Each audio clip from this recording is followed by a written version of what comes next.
When we last left our heroes, they had ventured on their path to a logging camp. As they walked into the logging camp, they walked into the town and saw there was what appeared to be smoke, showing that there was people in the tavern. So we went that way to hopefully get some answers to what's going on. In there, we met this guy called Chief. He gave us some info, told us pretty much to be scared as hell, and told us where to find the only survivor. It wasn't looking very good.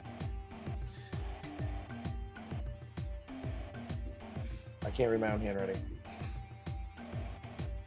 Then you went to the apothecary. Shouldn't write in hieroglyphics. Yes. So then we go to the nurse, essentially. Sorry. And we tried to go talk to the only survivor, but he's medically put into a coma currently. Due to the mass trauma, all he did was scream, shout, and essentially try to dig himself into the ground and everything in between. After we talked to the nurse for a little while, we got some information on her that the monster pretty much is unknown and nobody can get any information out of it, and it's a problem. So she gives us on our journey right before we leave some potions. We got a gift of barkskin potion and a gift of greater healing potion. And then we headed off into the woods to try to find this creature of mass destruction. Cole and Addie speed run the group through the first two parts of the forest and lead us to essentially a big field in the distance with what looks like a pit, which we assume has the monster. Onyx and Sai's soul weapons, as we began to get up closer, we're starting to call for them to kill whatever's in the pit. Something's not right, and the party knew it. We then stacked up in a marching order and then headed into the clearing, double filed, to meet what we found out was the first part of the Star Scourge. And we ran into the star-touched amalgamation. Amalgamation. Close enough. That's what I get for giving it cool names. Next time it's going to be called Chuck. You know, I like Chuck. Even though I wrote it up, I'm still stupid. I can't read my own handwriting. We just established that. That being said, though, that is exactly correct. Where last we left off, we had just rolled for initiative, and Cole was the first person able to move. Slightly scared less than everyone else, he finds his muscles not as paralyzed in fear, and he readies an action. Bunch of bitches. All right. I would like to hang on, I clicked the wrong thing.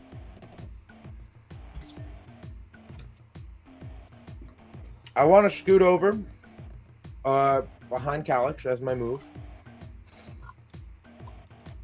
Yeah, you move 5 feet behind Calyx. Mm-hmm. And then I attempt to cast Magic Missile. Okay. And what creatures are you targeting? So I'm gonna do the three furthest away. Twig 1, 2, and 3, I think. Okay. Magic Missile automatically hits, so just roll Magic Missile 3 times. 3 1d4s plus 1. Do I get sneak attack at all on that? Not on things that don't have an attack roll. And also, Okay. you don't have advantage, and also they don't have an ally within 5 feet of them. So go to core. Yeah, sorry, I was on spell slot. I That's can't fine. from there. Dun, dun.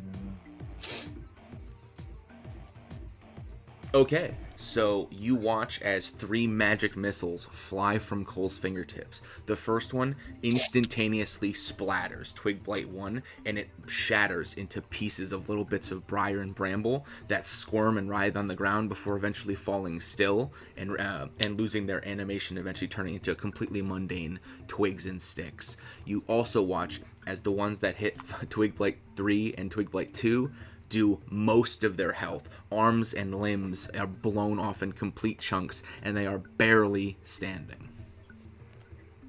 This one dies. For Bluey.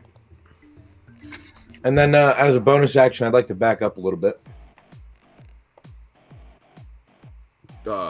You still have 25 feet of movement. You don't need to use a bonus action for that. Oh, okay. I already moved diagonal, so the other one's 10, right? So 10. Yeah. That'd be 15, 20, 25. Kind of chill back here. Get me a little further away. All right, and I'll end my turn on that. You end your turn. In that case, Sai, it is your action. You have watched Cole successfully kill one and wound 2 others. There is a terrified toddler clinging to your hip, and you are faced with the object terror of your nightmares. What do you do? What do I do? Can I... Well, this is one. Using my bonus action. Use my channel blood ability for the draconic weapon. Okay, in that case, roll your wisdom save. God, please, sigh. I believe the DC is 15. That is not a 15. Kill. What is it? 2d6 or 2d8 Hopefully, damage? Sai just pukes. It might be okay. Yeah, right. That'll save her. It's 2d6 psychic damage on myself. Okay, then please roll 2d6. See how much damage you do to your own mind. That is not a good story. Are you kidding me? Above average damage. Perfect. Why? Please subtract 9 hit points from yourself and then describe to everybody what they see. Yeah, so for the people who are not automatically looking at Sai, you hear the unmistakable sound of bones cracking and reforming. And for anybody who actually turns to look, you see electricity kind of like going over Sai's body as her feet, hands, and tail shape into the form of like dragon appendages, essentially. Like her tail elongates and gets like a, what do we call, like, is it a point? Like, what kind of tail? I don't know. It gets like, it looks like that of a dragon's tail. It's extremely thick. It's covered in sharp it looks scales like, and spines. Yeah, so you hear the bones cracking, you see the lightning kind of like form all over those appendages, and is it her teeth too? Yeah, any natural weapons. So teeth, tail. Yeah, so hands, her feet. horns, so the one horn that is usually typically not there kind of grows out again and is longer and looks like a dragon's, and then her fangs get longer. And most notably, what you also all see is that her eyes appear extremely wild, and blood begins to pour out of her eyes and ears as she takes significant chunk of damage as a result of utilizing this ability while not being completely mentally prepared. That being said, that is your taking the damage does not get rid of your action or anything, so you may still continue the rest of your turn. One thing, Ophis, real quick. The Twig Blight Pack. I see. Their health their health is linked for some reason because they have the same name. They are at full health. Okay. So I just wanted you to make sure you saw that. Not trying to cheat here. Yeah. Yeah, because he bled us. Yeah, right. Sorry, Sai. What? No, he cut you off. You good. can finish your turn. Okay. I would like to use my transmuted spell on while I use Mind Sliver on the big guy to change the damage to if it hits. So that goes after it hits. So in that case, click Mind Sliver so so that it reminds me what save, and then I will make whatever save he needs to make. Okay. So that is a intelligence save, DC 13. He rolls intelligence. Boy, he is not that intelligent. He. Oh my god, he is not. That's a 6. Wow. So 3. So I changed the damage. So I will the damage, right? Yeah. So tell me this though. What does a psychic sliver transmuted into lightning look like? Because typically psychic is invisible. So I feel like halfway through, so like around where, I guess like where Calyx and Onyx are standing, they kind of see this like random bolt of lightning like appear in front of them, heading directly toward the star-touched amalgamation. Like it just appears, and it's like, you know, the sound of crackling lightning just before it strikes. You guys probably hear it the most. Oh. And then roll damage. Oh, you already rolled the damage. The damage is 5. I just wanted. And then can I do the draconic rage? Absolutely. You want to is that flat or is that rolled? I can't remember. The wielder can add their spellcasting modifier to the damage roll of any leveled spell that matches the innate element of their draconic lineage up to a number of times per day equal to the wielder's proficiency bonus. Okay, this is a cantrip. It is not a leveled spell. It's a level 0 spell. Oh shit. So it would not. Okay, work. never mind. But that is a very smart. That is a very smart idea. So I will describe what you see. You watch as everything she described happens, and you watch as this lightning that she conjures, as it approaches the star-touched amalgamation. You're gonna hate me for this. You watch as several of the dead bodies that I said were strewn about its entire being reach out, and their hands seem to glow. And you watch as the lightning is drawn into all these corpses. And then I click this button here. You want to read that out for me? Thank you. Lightning absorption. Whenever the star-touched amalgamation is subjected to lightning damage, it takes no damage and gains a number of hit points equal to the lightning damage dealt. Or gains temporary hit points at full heal. And hey, how much health does it have? Is it full? I hate you. So you watch as these corpses absorb size like draconic lightning, and the being seems to swell even further as it gets it gets extra health. It gets overhealed. Thanks for that. Got rare candy.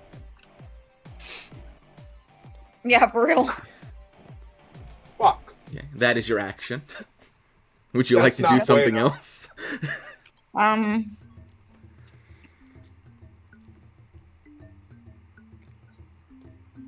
Is it saying anything right now? No, right? It's laughing. It is saying nothing intelligible. It is simply laughing.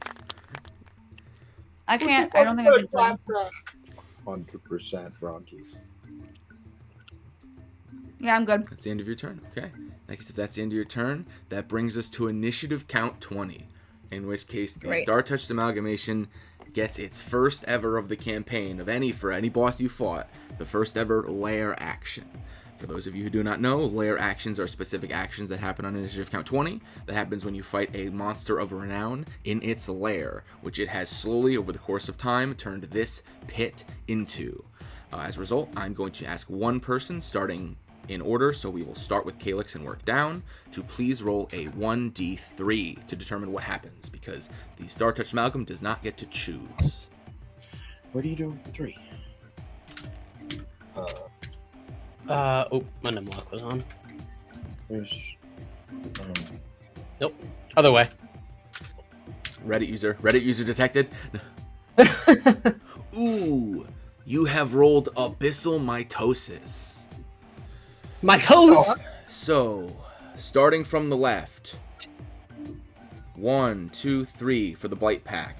4, 5 for the Vine Blights. 6, 7 for Blight 2, Blight 3.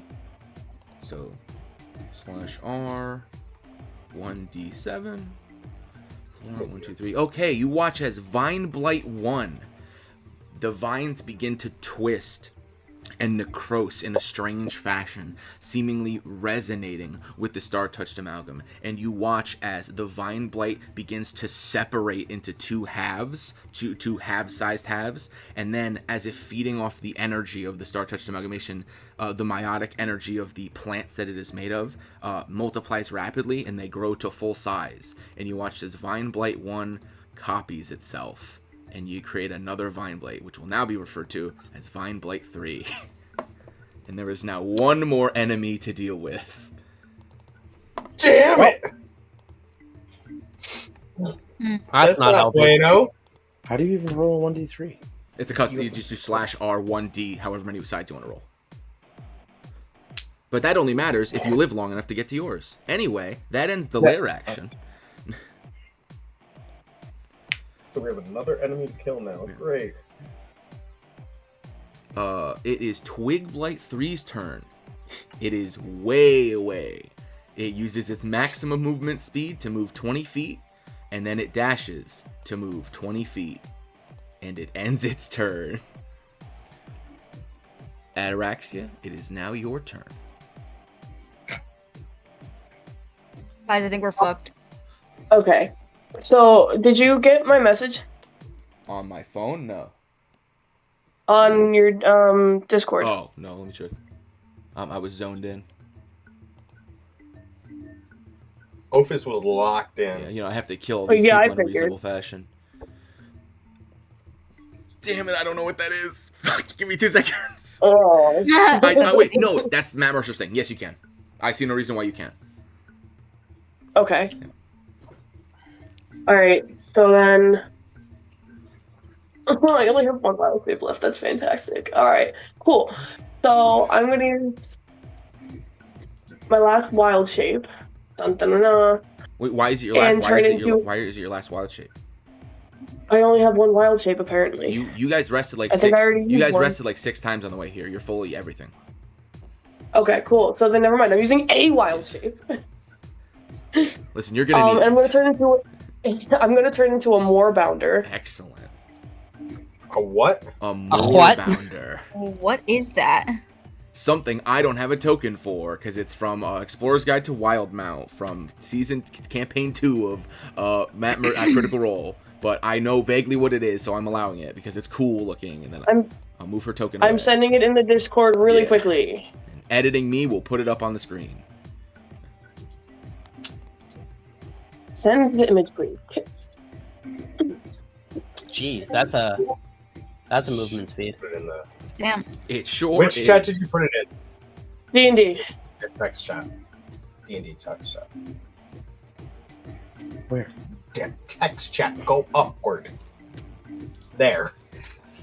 That thing is so cool. It's so cool. I love it. Looks What? like a panther. A panther with tusks, essentially. Yes, that's what Yeah, it is. frog Swole as slash hell. Jedi. It is a giant. I think it's It is a swole. giant. It is a giant cat that is designed for. It's to be used as a mount instead of a horse to cross swamps and moors. Ugh. That It's is like So a you so could have done saber-toothed cool. that when tiger, we were but crossing the close up. swamp? She could have done that, but she Um, didn't. Now you watch as your friend turns into this spooky cat thing. What does said spooky Can I cat still- thing do? Can we still keep Ataraxia's Oh. token on so I know where I am? Oh, I thought you. And we just I, know I that thought you were I'm- gonna use like a bear token or whatever. That's my bad. Oh, I don't even know how to put a token on the board. Oh, fair enough. Then I'll move her back, and she reappears, but she doesn't look like herself. She looks like a cat. Sorry, I don't know. Is it a size large creature? It is.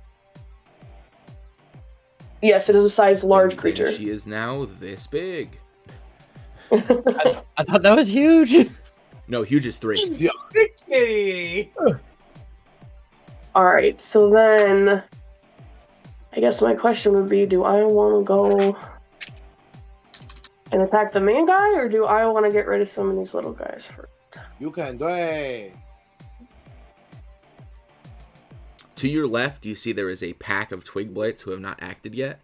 And to your right, you see that there is now one more vine blight that seemingly came out of one of the healthy ones. I can only attack one of them. I think I'm going to... I actually also forgot to roll initiative for Vine Blight 3, so keep playing while I do that. Here, Ophis, I put the token if you want it. Yeah, Oh, probably. you're quickly throw it awesome. in. Perfect.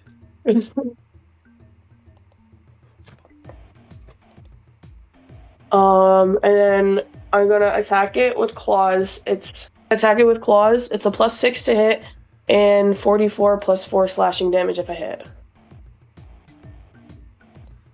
So do I roll a d20 and then add? Yeah, if you roll, 6. you roll /1 d20 +6. Fucking hell. 9 does I think that unironically actually might hit. Hold on. I have the twig. I have the twig. Maybe. I know the fucking twigs do. I just have to open their character sheet again because I just did it for initiative.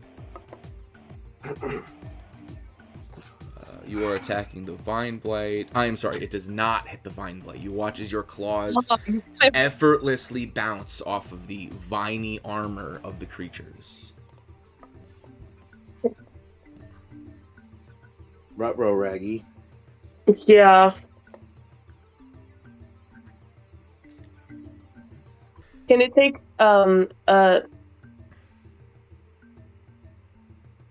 it hit me if I jump away from it? And leaving the range of a creature in any way that is not disengaging, unless you have a special ability, will get an opportunity attack. Okay. Alright, then that's my turn. Okay.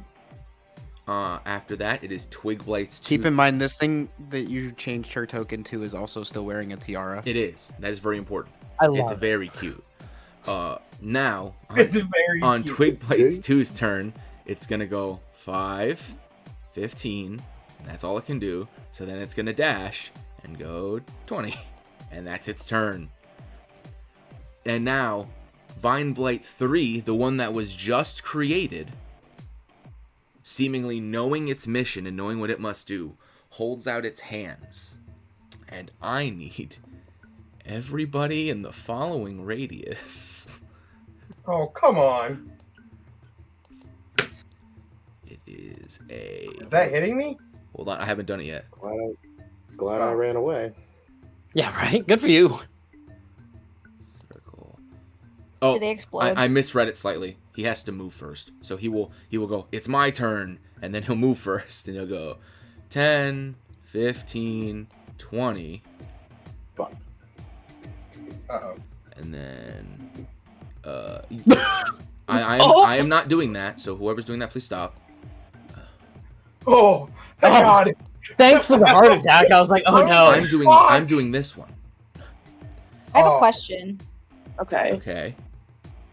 Yes. Hellish Rebuke only applies if I take damage, right? Not if my party members take Yes, damage. you have to physically take damage. I need everyone in this circle to please make a strength saving throw or become restrained as it expands out and roots and vines seem to grow from the ground and wrap around all of you. Oh no. Well, this ain't bueno. I think we are only waiting. I ran away, damn We it! are only waiting on the Moorbounder, but it does not look good for you all. It's not letting me? It Did I doesn't do have any wrong? stats loaded in.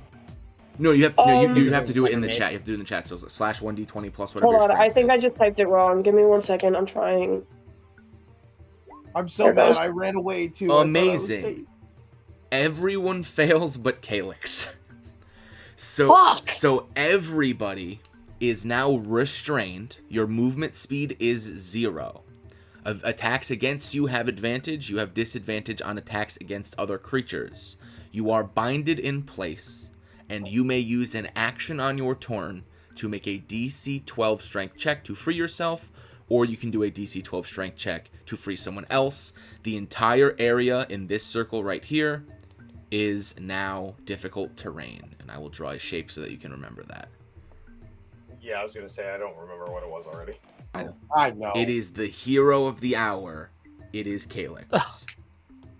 You Okay, are so- the only one. You are the only one who was not bound up by these vines. You are the only one who is not restrained in place, and you are watching these viney creatures disassemble your party.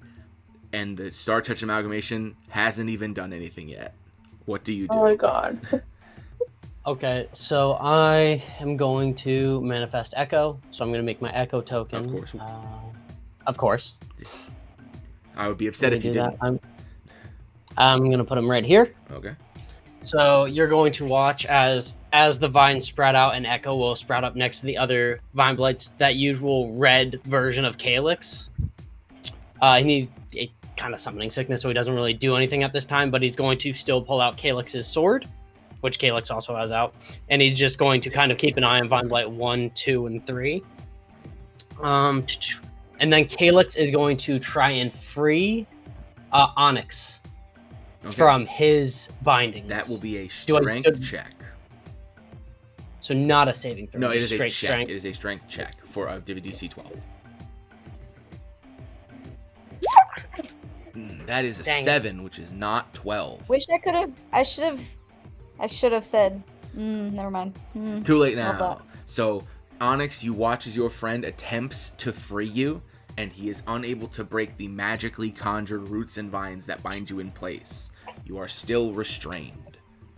Calyx, do you have any other actions you'd like to do? Yeah.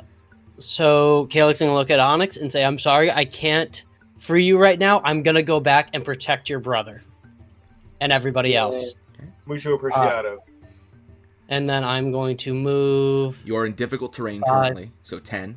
So that's 10. Yeah, 10. 20. And then let me go. So I'm protecting from there. So I got one more, and I'm deciding if I want to go.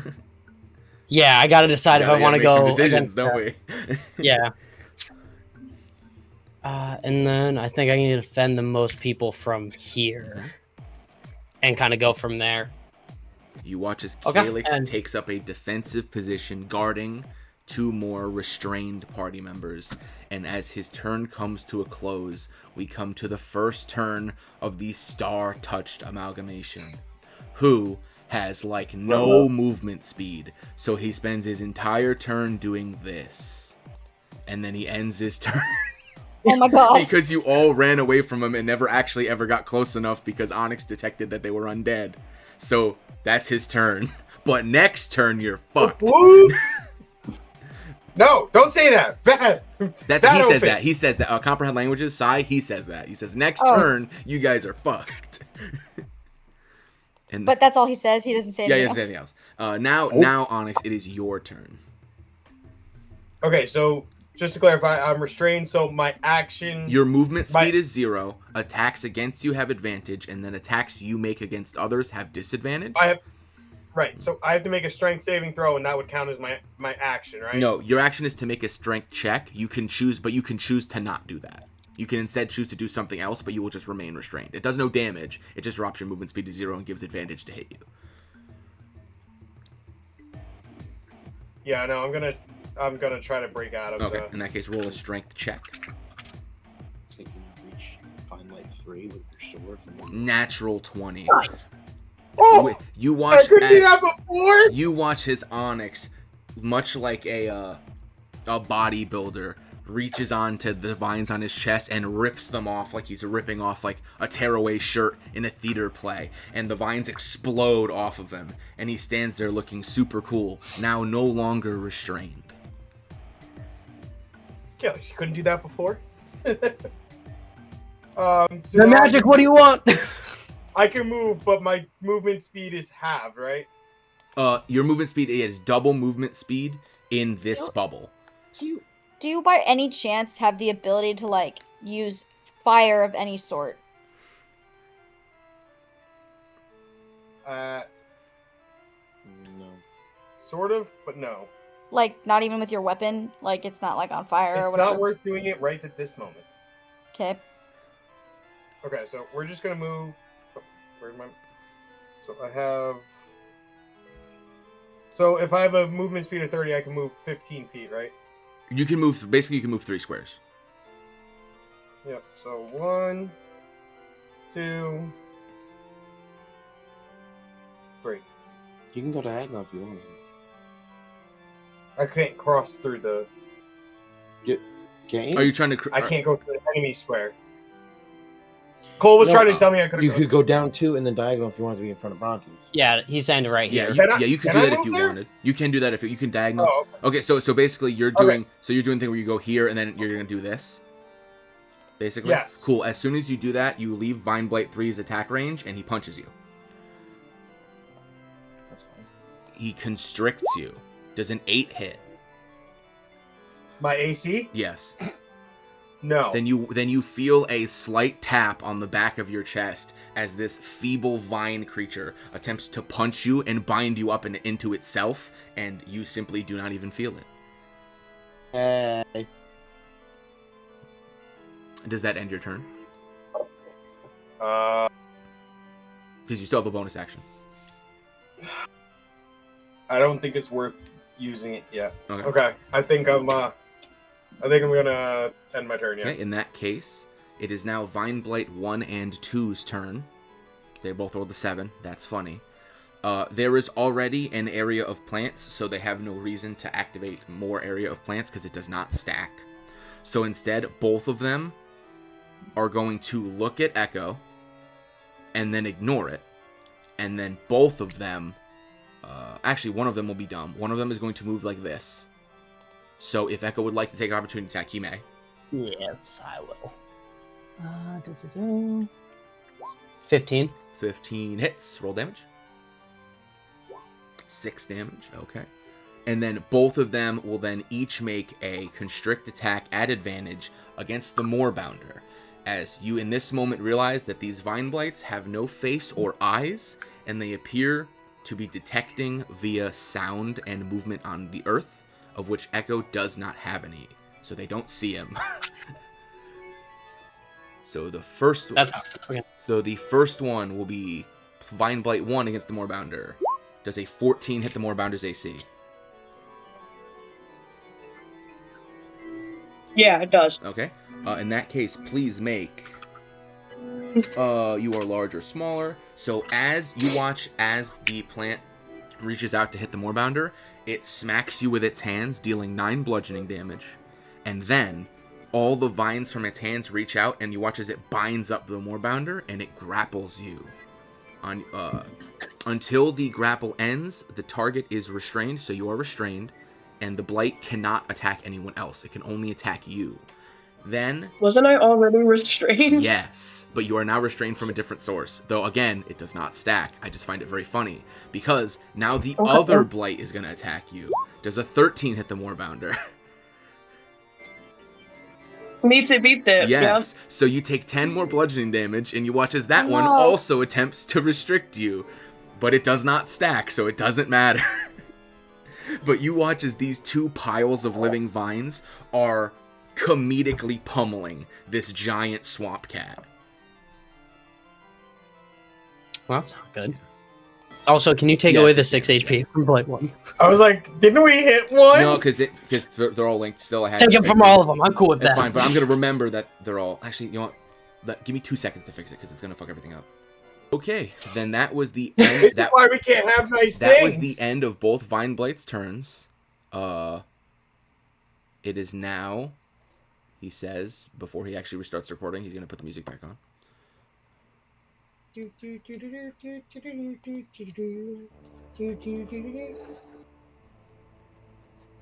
didn't like my music? Yeah, no. Now, it is now Barantes' turn. You watch as your friends are currently being assaulted by living plants, and you are bound up in those same living plants. What do you do?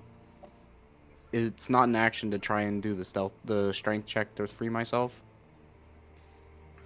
Well, yeah, but you can choose not to free yourself. You can cast a spell instead, but you would just remain restrained. Well, it's disadvantage if it has an attack roll. If it's something that has a saving throw, it would have restrained has no effect. It doesn't matter because it would matter if your target is restrained.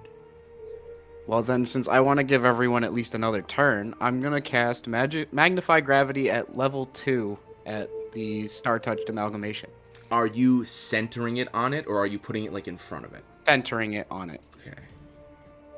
In that case, it's a 10-foot. Yeah. So 10-foot radius. So I am gonna draw another circle. So if you want to keep that open for 1 second, as I draw another circle. Getting a lot of mileage out of this drawing tool today. Shocker. I know, it looks a little more egg-shaped. Shut up. Shut up, it's smaller. As long as it's close enough. No, we want it bigger. Oh, yeah. So that is 10 foot.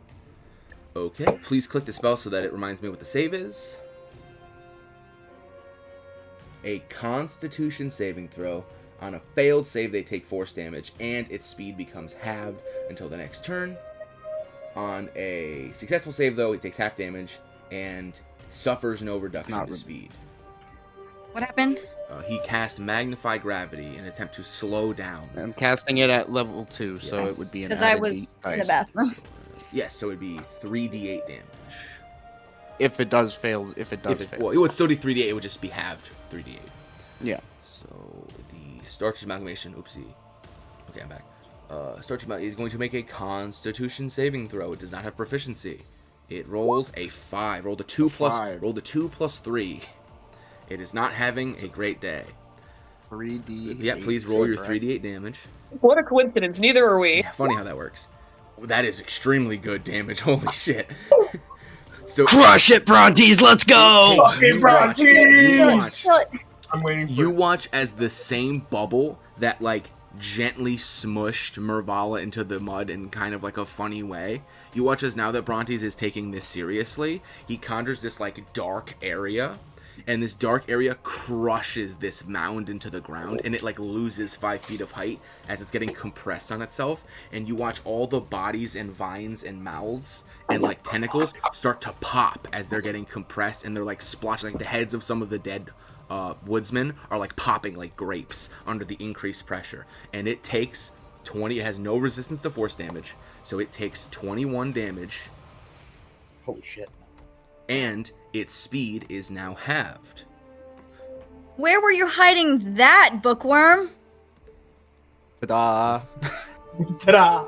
Can't Ta-da. reveal all I'm sure tricks. we knew about this, we just didn't know what You didn't know the You, capacity. you watched me stop your mother figure with Yeah. it. Yeah, but I wasn't expecting it to be able to do that.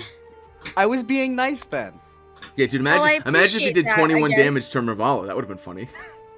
it Squish I her. would have not Whoopsies. been happy. Like invincible, they just splatter. Yeah, do you have a bonus Since action? I'm restrained, that is can Misty Step get me out of it? Yes, but you can only cast one leveled spell per turn, and you cast Magnify Gravity. Yeah, that's true. So no, I can't do anything. But yes, you are smart enough as a wizard to know that teleportation, the vines can't teleport with you because they're not a part of you. So if you teleported, you would automatically become unrestrained because the vines would stay where they are, but you would move. Yes. Okay, but I already used a spell. Yes, so, but next turn though. Okay. Yes. So then in that case, I end my turn where I am because I'm still restrained. Okay, in that case, it is now Twig Blight Pack's turn. They've been waiting hungrily in the corner. They will then draw a line to the closest person. Most of those people have moved away, unfortunately. So they will go 1, 2, 3, 4. Oh, they move as a unit? They're a pack. And that is all their movement, and there's nobody near them, so they will dash, and they'll go 1, 2, 3, 4. They are unaffected by the vines on the ground, as they are plant-based creatures, and they seem to enjoy them. And Calyx, you watch as your quick-thinking decision to defend your friend might have been very intelligent, as there are now 3 very angry, very ruthless balls of living vines and bramble up in your face right now, and they end their turn. Question to clarify: each of them has their own hit bar, or it's that one communal hit bar? They each have their own hit bar. They're not a swarm. They're individual Okay. creatures, but they move in unison suspiciously. Okay. Wait. That's why I just wanted to clarify. Sorry to clarify in case I got this wrong, but shouldn't one of them have reduced or no Why would one? health Why would it have? from Cole's magic missile? Did Cole he hit shot one of them or no? Cole shot 1, 2, and 3. 1 took 5 damage and died instantly, and then Gotcha. 2 and 3 took 3 each. The pack is All its good. own target. Sorry, I saw all of the blight packs go down, Yeah. so I wasn't sure. I'm sorry. It's because I had them all as twig blights, and then I put HP as a unifier when I made them, and then I didn't take it off, so all their health was shared. But that's not how this works. I'm not that Gotcha. nice. I'm not so nice as to make all the enemies share a health bar. That would be way too easy. But they do end their turn without attacking you, and that brings us back to the top of the initiative order. Cole, it is once against your turn. You are restrained, and there is a twig blight right up in your grill. What do you do? Well, I don't really have a ton of options.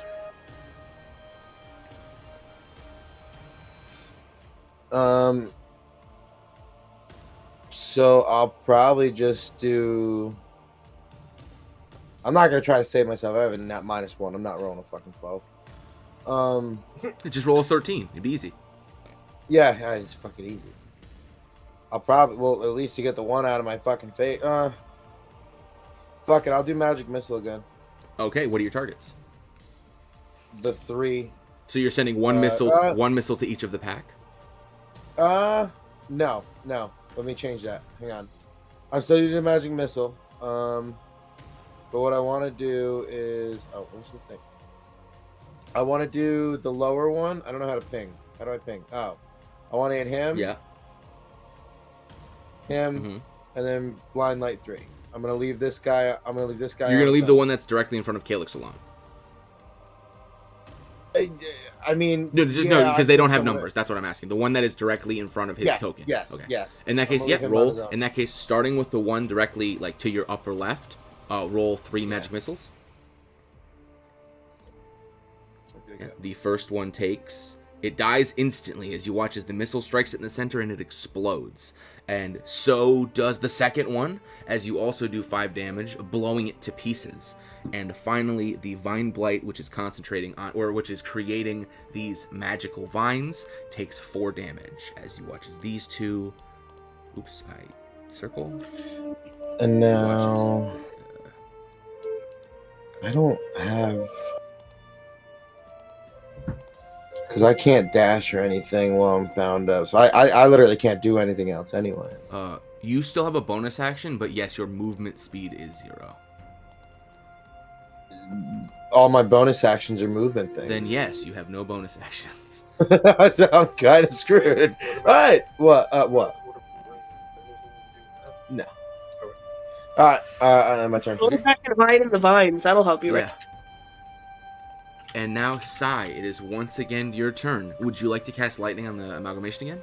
That was pretty cool. Yeah, totally. That was exactly my plan. Not. I'll let you cast lightning bolt. It does like 66 lightning. No. You should do that.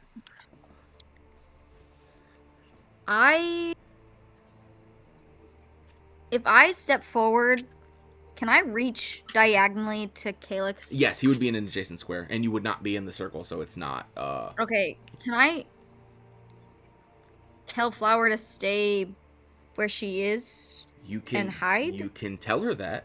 Is that what you're doing? Yes. Roll a persuasion check, because she is currently frightened and does not want to leave your side. So that is that going to take your action though to do that? No, this is to determine whether or not Flower gets. Flower is currently literally linked to her token. This determines whether or not I ungroup them, and she follows orders. A 6 that she is so scared she barely register your words. Wherever you're going, she's going. All right. Well, I keep her behind me as I step forward. Then I guess. Okay, that's fine. I'll just move her with you. She's here now. And then I reach out and I touch Calyx to give him Dragon's Breath. Calyx, you watch as this freakish tiefling dragon hybrid that was once your friend reaches out and enchants you with magical fire, lightning, cold. What kind of breath are you doing? I can pick. Yes. You should do lightning. No. Don't do lightning. It's thematic. Anything other than lightning. Don't do it. It's a jank. It's a trap. God, I hope it's a tarp. I hope it's not resistant to fire. Well, part of me really wants to do acid for some reason. That's all we need. It's your decision. I grant you acid for whatever reason my gut is telling me. So if that's the wrong answer, I'm sorry. Calyx, you now have the ability. You can click the spell just so that he knows how it works, but you now have the enchantment of Dragon's Breath to be used on your turn. Wait, why didn't you go? Oh. Are you utilizing a bonus action? Yeah, that's my bonus action. Oh, right, yeah. So do you have an action? Yes, I do. I have not done it yet. How do I fucking press it? Just click the little speech bubble next to it. It should put it in the chat. There you go. There we go. That, and then I am going to cast Spray of Cards. On who? Oh, wait. Do I want to do Chaos Bolt? Do I want to risk that? Yeah, I will say Turning there out. is a statistical possibility that Chaos Bolt turns into lightning. Mm. I think it's like a 1 in 8 chance. 1 in 7. Can I do Mind Sliver? I'm gonna try Mind Sliver, but not change it this time. You're gonna do the psychic damage? Yeah. Okay. Roll it for damage, and then I will roll his intelligence save. DC 13 for 3 psychic damage. It rolls. They take the first one. I clicked it twice by accident. Not that it matters. It rolled a 6 for a 3, and you watch as you see no. The typical display of psychic damage is typically something human. Blood from the eyes, nose, and mouth, clutching your head in pain. This entire ball of death and flesh. Wait, and question. Yes. Your question? No, I don't have it anymore. Okay, in that case, I'll go back to my description that you so rudely I'm sorry. interrupted. Typically, when you deal damage with this spell, it's something human. It's blood from the eyes, nose, or mouth, or a frenzied clutching of someone's ears or eyes as they experience some extreme psychological or mental pain. This blob of death just seems to vibrate and blurble and pulse and undulate in a strange alien fashion. You feel as though your spell took effect, but you are unable to deduce its significance. But you know that the magic of your spell reached whatever this creature is. And it takes 3 damage. Only 3 damage, guys. But more importantly... So glad Sai is contributing to this battle. More importantly... Damage is damage. It now has, and you need to remind me in case I forget, a minus 1d4 to the next saving throw it makes. Yep. Wait, what has the -4? The blob. So it has... So on the next saving throw it the makes... big blob. Yeah, Yeah. Cool. Okay. Good to know. So now is that the end of your turn? That... You still have movement. Well, I have to be touching Calyx the whole time. No, only when you cast the spell. Oh. But you're currently concentrating on it. So if you cast another concentration spell or get hit, that spell will go away. Well, I move Sai and Flower back then. Okay. To just move your token however far back, and then I'll move Flower. I can't really move any farther back unless You can I go want into to the here. you can go into the trees. That's fine. And you watch as Sai retreats into the trees. And that takes us once That's again. not scary at all, And considering that she is a dragon hybrid thing right now. So you watch as this dragon hybrid takes this child down the trees, and you no longer can see her. Think about that. Anyway, on initiative count 20, my favorite time, I now need the next person in line to roll a 1d3, re-rolling 2s, because you can't have the same thing twice in a row, which would now be Onyx, because you're next to Calyx. Please roll a 1d3. And then if it's a 2, roll it again. How do I do it? R 1d3. I forgot the 1. Chat, we've only been doing this for 8 months. One day they'll figure it out. Has it really already been 8 months? Yes. Also, Wait, We have over 100 videos. Slash R space 1d3. Oh, space. Enter. You didn't tell me to put a space. It's a different word. Yeah, I typically. messed up earlier and forgot to put the space. I was Yeah. like, why isn't it working? Please do that again, because it is a 2, and you already got that one. At least there's not another Vine Want to Blade. see me do it again? A 1. You have rolled. Wow. You have rolled Heart of Darkness. I am. What does that mean? So sorry. Not fucking good. What do you mean, sorry? You did this to us. I've done nothing. Contribute. I've done nothing. He You rolled regrets the 1. nothing. You rolled the 1. I didn't do anything. I only had 2 options. I might as well I'm flip gonna the shoot coin. myself. Fair enough. Heart of Darkness, you watch as the Star-Touched Amalgamation begins once again to undulate and to warp and to twist, and you feel the ambient temperature of the space around you drop, like that of the upper atmosphere. And you watch as from the tip of one of its many tentacles, a singular dark bead begins to slowly float to a point within range. It picks the closest target. It does not have Tremor Sense, so it thinks Echo is a target. It hits Echo, and you watch as, and I'm getting so much mileage out of this today, Oh my god. A 20-foot, is it 20 foot? Yes. 20-foot radius ball of magical darkness erupts onto Echo, and technically everybody else. Everyone in this bubble is currently blinded. As though When you you are say darkness, like, as though you are blinded, like blinded, like you cannot see your hand in front of your face. It is magical. Dark vision does nothing. It is magical, that's what I impermeable was trying dark to vision. clarify. Yeah. Unless of course you have, Superior dark vision wouldn't do anything. unless of course you have the Devil's Sight invocation of Warlock, in which case you can see through this, but none of you do. And that's it. That's all it does. It creates this ball of darkness, and then that layer action ends.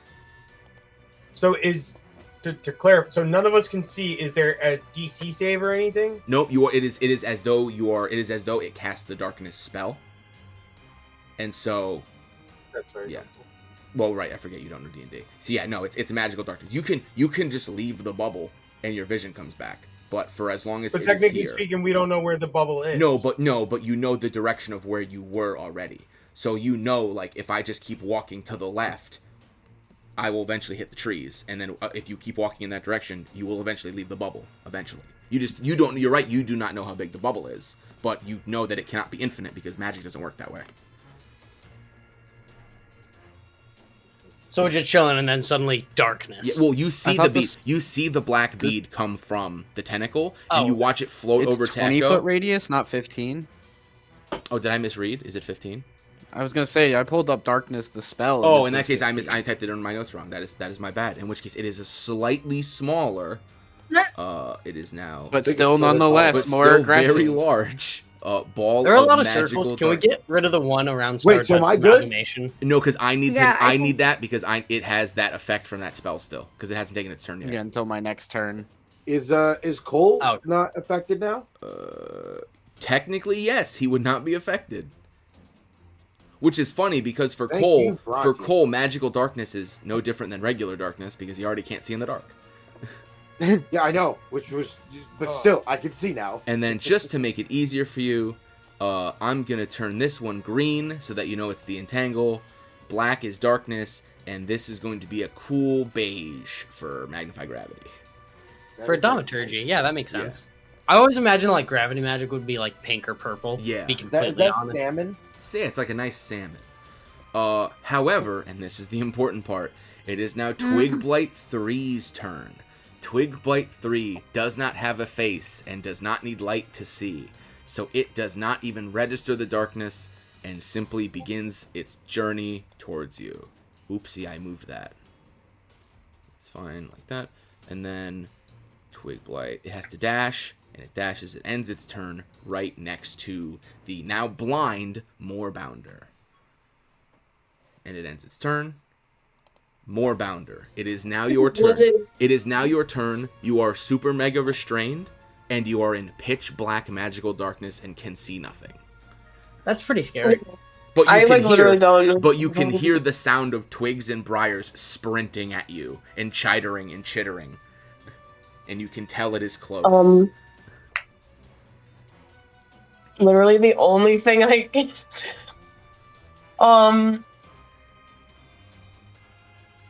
Pretty much the only thing I can do is either break myself free of the. Well, wait a minute. I'm entangled times 3. No, it doesn't stack. You are entangled because the first thing that hit No you was stacking. the ground So entangle. like my question is, if I decide that I want to make a strength save Yes. to set myself free, Yeah. would it set me free from all 3? Yeah, you're only affected by, you can only ever have one restrained condition at a time. So if you break restrained, you are no longer restrained by any sources.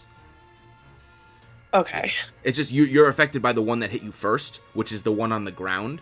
If you break that, then you're no longer restrained by any source, unless the vine blights hit you, and then you would become restrained because it's a different source. I think my best bet right now, because I'm at a disadvantage for an attack, is to try to get free. Okay, in that case, make a strength check, DC 12. I do not know a Moorbounder's strength modifier, so you can just roll a d20 and then tell Plus me what 4. it is. Plus 4, so a d20 plus 4.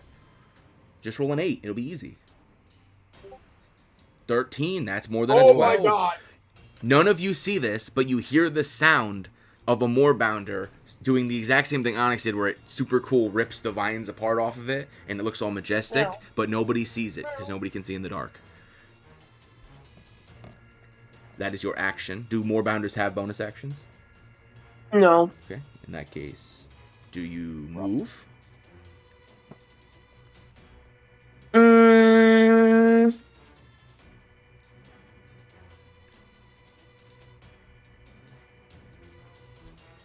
yeah. Actually, I think I am. That's 3 attack. That's It would be 3 attacks if you move. If you move out of all of their ranges, yes. But like if you moved, because you're a moorbounder, you have, I believe you have the leap ability. If you leaped over them and just, I'll move your token. If you moved like this, they would not get to hit you because you haven't left 5 feet. But the twig blight would hit you. But I will say you do not know that the twig blight is there because you are blind.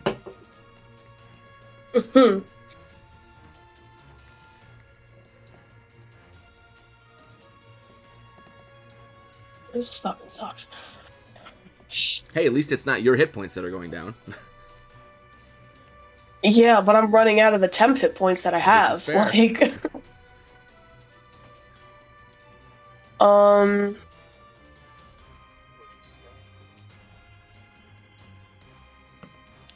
I wanted to get out of like the range.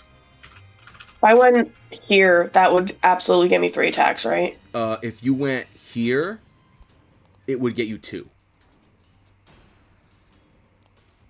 Would I still be considered within that blindness range if I did that? If you went here, the majority of your token is not in there, so I will be generous and say no, you would not be. But you would not be able to see in front of you because everything past that ring is imperceptible, so you'd be looking at a wall of darkness. You would not see the twig blight there. Alright, I'm not gonna do that.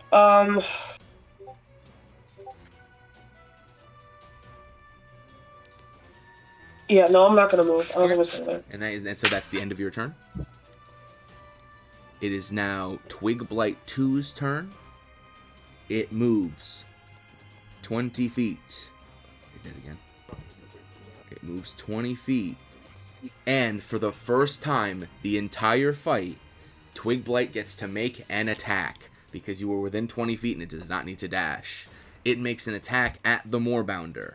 Moorbounder, you are currently blinded and you are unaware that this twig is here, so it gets advantage. It does not need to see as it has tremor sense, so it does not have disadvantage.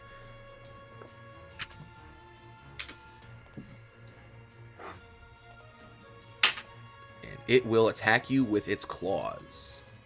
Does a 21 hit the moorbounder?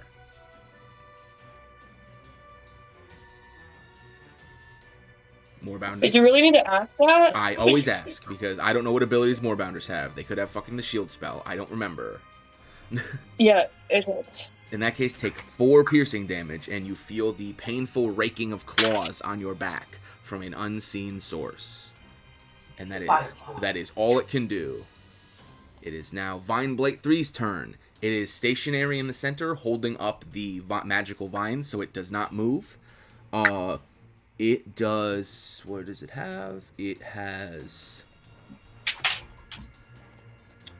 It can't see Echo, so it stands there because it doesn't want to move and drop the restraints bubble. So it ends its turn. Pussy. It takes it back actually, and it it sprints at Cole, who did not stealth. Calyx, it is now once again your turn. Both you and Echo are in pitch black darkness. So, just for clarification, based off of when Vine Blight 1 moved, if I were to move the Echo, would that give attack of opportunity? Calyx would understand that typically yes, but you're an intelligent enough person to observe that the way in which these creatures see is strange. You are not entirely certain if the Vine Blights can see Echo standing there, but you don't know if they would detect him moving. because you don't know the way that Okay. they see. But it is not unreasonable to assume that there is a good chance he could move and not get hit, but you're not certain. Okay. I am going to mentally command my Echo, which doesn't take an action or a bonus action, to move it back to where I remember the star-touched amalgamation was, just right in front of it. So that'd be 5, 10, 15. Okay. It does not. I do not believe it's even affected by difficult terrain because it can basically teleport. It is not. So it moves there. You watch. Well, you don't watch, but you don't feel as though it was attacked by anything. Do with that what you will. And then, is it doing anything, or is it simply ending its turn there? It is being there. It's Calyx is kind of doing it to make it I don't want to say distraction, Buffer. but It's a body block. You're body blocking. I'm body blocking it. Yeah. Me too. And then because Calyx feels that power welling up in him from side, touching him and stating you can breathe acid in his mind. I don't know how it actually goes through. The spell, but he's going to I trust. don't think I actually told you what it was. No, but I will say you have seen her use this spell before on Onyx, and Onyx explained the feeling. So I will say you are understanding of how it functions. Perfect. Then Calyx is going to breathe acid onto the directly in front of him. He's going to try to hit the other Vine Blight too, but I know it's not going to work. But he's going to breathe acid in that direction. Okay, you breathe. So you breathe acid, hitting both targets. You hit the Twig Bite Pack and the Vine Blight 3. It was a Dex save, I believe. Yeah. So Dex save for Vine Blight 3 is, I have that set to GM. I will. Would that go off of her Dex save or mine? It's a Dex save based on her spell save DC because she's going to cast a spell, which is 13. I don't know why it rolled it to me. I will tell you right now, it is a 10. It fails, so it takes full damage. And then that was the Vine Blight. And now the Twig Blight does not need to... Well, actually, roll damage first. Roll 3d6. Yeah, the Twig Blight, even if it saves, can't survive half damage. It dies instantly. So as you watch a torrent of acid erupt... Actually, none of you see this. You hear... You hear it. You hear... and then you hear the sound of burbling, vitriolic, acidic reaction, and the screams of one more dead creature and a now significantly more wounded creature. Okay, awesome. So that's dead. The other one's dead. So Calyx, I guess, is going to take a hesitant step forward to see if the Twig Blight is dead. You step forward and you meet no resistance, and you feel your foot step in something gross. You think it might have once been the unconstituted remains of a Twig Blight. Yeah. Because he didn't see the Vine Blight 3 move before. And he didn't see the other Twig Blights move, so he is going to kind of step over. Actually, no, he's just going to stay right there, and he's going to kind of get ready for the Star-Touched Amalgamation to make it here. Okay. And he's not going to do anything else with his turn. Okay. In that case, also, I'm dumb. This is wrong. I did not realize that the Star-Touched Amalgamation and Onyx were dex tying. They were initiative tying. Onyx, what is your dexterity score? Because if it's higher, you should be going before the amalgamation, and that is my fault. My dexterity score? Yes. It's a 13 with a 1 modifier. Cool. His is way lower than that. You get to go first. So I still get to go first. Yeah. You get to go before. You're both going at the same 8, but you get to do your action before his. Okay. So now to clarify, Cole is not in the darkness. No, Cole is... Cole is looking at a sheer bubble wall of pitch black night that he cannot see through. It is completely impermeable in all ways, like vision-wise. You can touch it and nothing happens, but you cannot look through it in any capacity. So he is looking at a strictly sheer wall, like looking at the edge of the page of the book. Are you kidding me? No, I'm completely serious. This is a very scary spell. The Sorry. darkness. I'm so sorry. I'm so sorry. I'm so sorry. I'm so sorry. That frees me too. And likewise, by the way, Onyx, while you know that Cole is next to you, because that's where he was, you cannot see him in any capacity where you were standing. Right. You can hear him. This does not affect sound in any way. You can still speak, but you are visually blind. So, can I, running on the assumption, because I would have heard some of the fighting with Calyx. Yep, you heard all that. Right? can I take a step forward to attack the Vine Blight, or is that not allowed? No, you can if you want to say you operate on the assumption that the Vine Blade is still there because you have no reason of knowing it, then you can say you step forward and attack into the square in front of you. We haven't seen it move at all. Yeah, in that case, you absolutely can. You can take a step forward and go to attack it. You are attacking a creature while blinded, so you do get disadvantage, but you can attack it. Okay. Which one do I roll? I rolled a two-handed one, It right? depends. Are you using your shield? No, but I have mine is. Oh, right, because you have it in the short. Yeah, one. so say you roll it in the two-handed The one. 1d10 yeah, one, yeah. You right? you roll the two-handed one, but you're functionally holding it in one hand. Right, it's the 1d10. Yes, the 1d10. We should really get rid of the other one because you basically never don't use your shield. Yeah, I would. Yeah. Okay. Oh, that's the damage. You still need to roll the hit first. Oh, my bad. A 12 on the Vine Blight meets it, beats it. Nice. So you watch as nothing happens because none of you see this, but you feel Onyx, you feel the resistance of planty flesh as you swing wildly in front of you and cut into something you believe to be there. You do not hear the magical effect of your sword activate, that extra little burst of explosive force behind your swing. As Vine Blights are from this planet, they just seem to be being controlled in some way. But you feel yourself cleave the body standing in front of you in half as it dies, as it only had 13 health left, and you had 12 health left, and you did 13 damage. And once it dies, the magical entangling arena disappears. Anyone who was still restrained is no longer restrained as the vines wither and die away. You technically still have more movement and one more attack. I'm sorry. You have more movement and a bonus action. You used your attack. Okay. I'm gonna move. So I moved directly forward, right? That was just 5. Yeah, you moved 5 foot forward, and well, But no, that it was was 10 foot. technically It was 10 foot because the ring 10 was still foot. up. So technically, you have 20 feet of movement left. So I want to do. This is 5. So you're gonna turn backwards and just start going in a direction to try to get out of the circle. Yeah, exactly. You're going to the And sound then- of Cole's voice, basically. I was just gonna say Cole's Yeah. gonna try to entice him over. So I think this Entice puts me out of him is it, and a I word. think that's my movement. That right? would be all your movement, yeah. So Cole, Yeah, exactly. Cole, Okay. you watch as with the last of his movement, Onyx just like bursts out of this like black bubble. The bubble does not ripple or move. It just simply Onyx just begins to start existing. Onyx, you step out, you see Cole, and you no longer see Sai because she's hiding in the trees. Okay. That's the end of my turn. Okay, it is now the Star-Touched Amalgamation's turn. As a result of magnified gravity, its movement speed is halved. So, I look at the way that it sees. It has blind sight, so it also sees by movement and sound. And I believe, nothing about Echo that I'm reading says that it emits sound.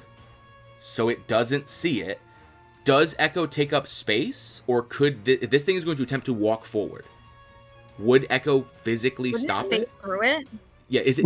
I'm gonna double Yeah. because it's a mechanical Everyone does that, translucent. like, Yeah, what do you guys do because it can't see it, and it doesn't know that it's there. So it's going to attempt to simply walk through the Echo because it does not perceive it.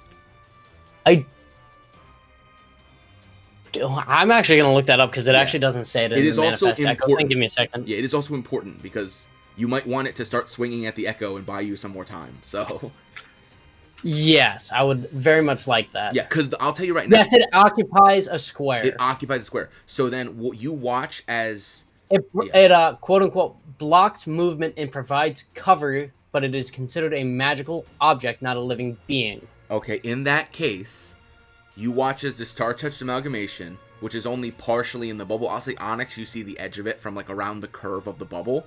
You watch as the amalgamation attempts to take a step forward and just bounces into something, and then like kind of blurbles and warbles in like a confused motion, as though it's like it's walking into something that it can't perceive. It can't perceive a living creature, so it's just going to start swinging in the direction of the obstruction.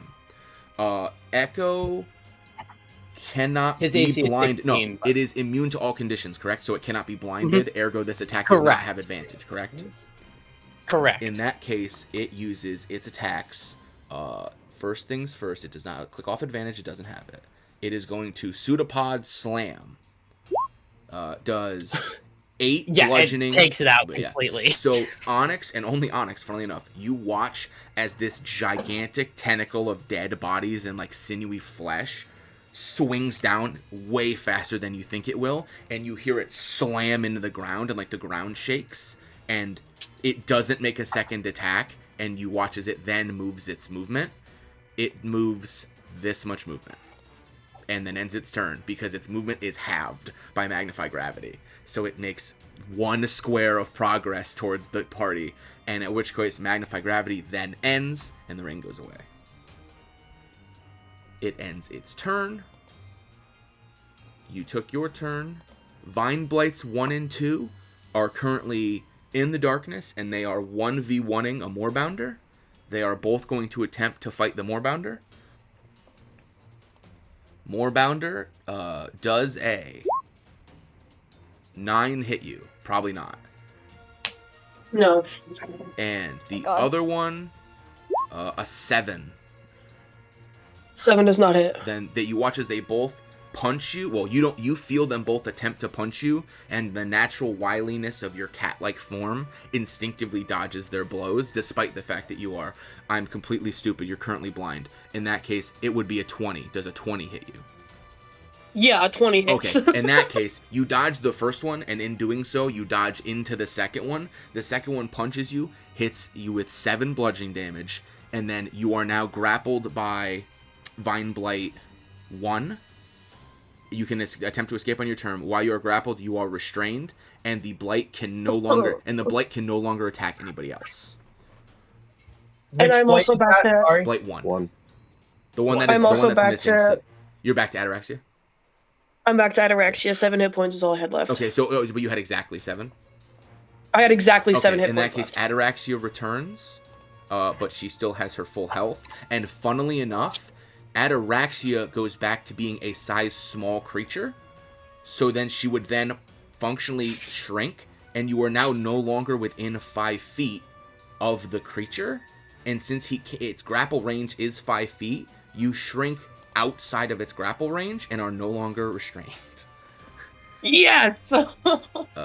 In which case, that is At least there's that. Yeah, and that's the end of its turn. Oh no, because it still has movement. Because they can move after they attack. So it would then go, that's weird, you're over there. And then walk forward 10 feet, and then end its turn. It cannot hit you again, though. It ends its turn. Gotcha, bitch. Gotcha. And then that's fine by 2 and 1. It is now Bronte's turn again. Bronte's, you are in pitch black darkness, but you feel the magical vines that were binding you wither away into nothingness, and you are no longer restrained. Cool. It is, We're however, allowed very to- dark. We can move through friendly spaces. Correct. Why can I like 90? You just cannot end your turn in a friendly creature space. Cool. I'm gonna move 3 this way. Okay, that is 15 feet. I understand how it's so inconsistent. You can just barely Yeah. see the little bit of edge of the amalgamation from the darkness. Cool, and edge is all I need to be able to see. This is true.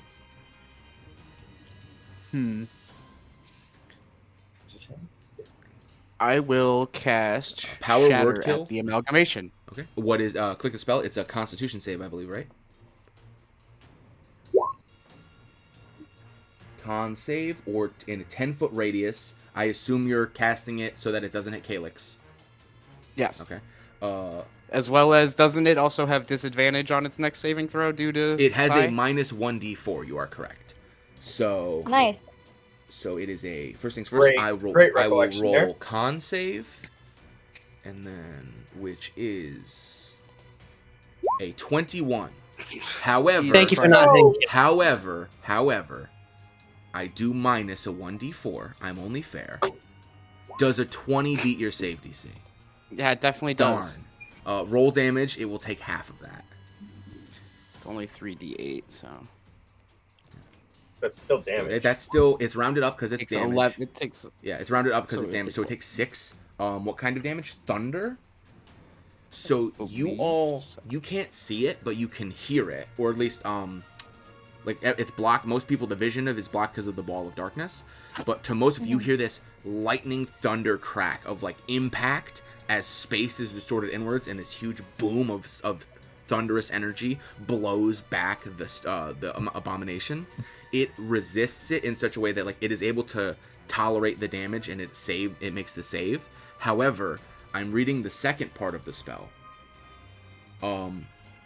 You hear the sound of several non-magical objects that are just in the innate like pile of bodies that exist on it break. You hear like the crushing of glass and the crushing of metal. It is a very creepy sound, but the amalgamation does not appear to react to it in any way. Is that the end of your turn? And then I'm going to use the rest of my movement to move back by Sai and Flower. Call it there. Sai, Brontes appears out of the bushes next to you. Oh, hey, how's it going? You know, about as good as this thing could go. Yeah, I figured. For the folks at home, this is the full health bar. This is what they've done so far. See that teeny tiny little sliver? Just in case you couldn't. You know what? that! I'll zoom in for you. I have to zoom in all the way to 100%. This little sliver. Can you zoom in for me as well, please? Yeah, this teeny tiny little sliver that says it still has triple-digit hit points. That's what they've done so far. Anyway, Brontes' turn ends and a new round begins. Cole, it is your turn. You are standing on the edge of a imperceivable black sphere, like that of the cold outreach of space with no stars. I did not mean to do that. How do I get rid of that? I will erase it for you. I assume you did not mean to draw that. Nope. I will also say, most of your spells, I would check your spells. If they say a creature you can see within range, every I know, creature, yeah, I already knew so like that. Magic Missile would not work. Come on now. Yep, yeah, now I got all that. Actually, now you mentioned, I just gotta remove one of my spells. I think you got what? You got one All right. one slot left. Yeah. Okay. So what I would like to do is I'd like to go over here. It would be 10 Guys, feet. we are running out of forest. Yeah. Running out of what? Forest. You're all on the edge of the map. Guys, what if we just go home? Can we go back to the logging camp? Maybe it won't follow us. Well, so I had. I did suggest running. Yeah, Flowers, like, you guys are pussies. You're all Why? running away. Come on, kill it. Come on. Yeah. Remember when Onyx said he'd kill it I'm in not like trying one to round? run away. Onyx, I'm remember not when you trying to said that? fully Remember run when you away. said you'd kill it? Then I couldn't see. Where Then does I the- got trapped. Where's the tree line start? Is it this one or is it in here? The tree line is the edge of the map. So where Brontes and Sai are, that is the tree line that you entered to get into the clearing. It's all thick trees beyond that. And then that's off the map. Oh, and I can't stand in between them. You cannot stand on top of them. Technically, Flower is in Sai's space because she's like clinging. So you Oh, could stand next 5. to Sai where Flower is. 10, 15, 20. You guys are getting a lot of mileage out of that right click on the measuring tool thing that I showed you. Yeah, all right. But you saw what I just did. That's Would I- doable. That's doable. Would I be able to do that? Would I be able to sneak if I went there? Yeah, you could do that movement, bonus action, hide in the trees, roll your stealth, Yeah. and then you'd still have an action. Okay, yeah. So I'll do that. Right. Yeah. So I can go. It would be 25 feet of movement. Yeah, and it was to here. which means right? which means you have enough movement to do that. Okay, so let me do that. I'm gonna do that. Wrong button. Oh shoot. So here we said, right? Yep. And then now, if you are hiding, you're gonna. because I have roll- the extra 5. Yeah. I have the extra 5. You hang can on. move Does it. this Yeah, mean you can Cole move 5 suddenly more feet. appears to my left? Well, you would have seen him. He wasn't in the sphere, so. All right. Well, I have the extra 5 feet. I'm gonna move one more over. Okay. And then if you are hiding, roll a stealth check. You do not have advantage. Yep. Hang on. Let me. Stealth. Wrong thing. Ignore that. Nope. You saw nothing. Shut up. Should roll stealth. Where the fuck is my stealth? Brontes, can you use that magnified gravity again? Oof. Oh, I said whatever. I could. 13. think you should. Okay, you feel that you are sufficiently stealth. You have an action. But where? On the thing. On the Well, I'm giant not guy. confident with a 13, but I don't really have a choice here.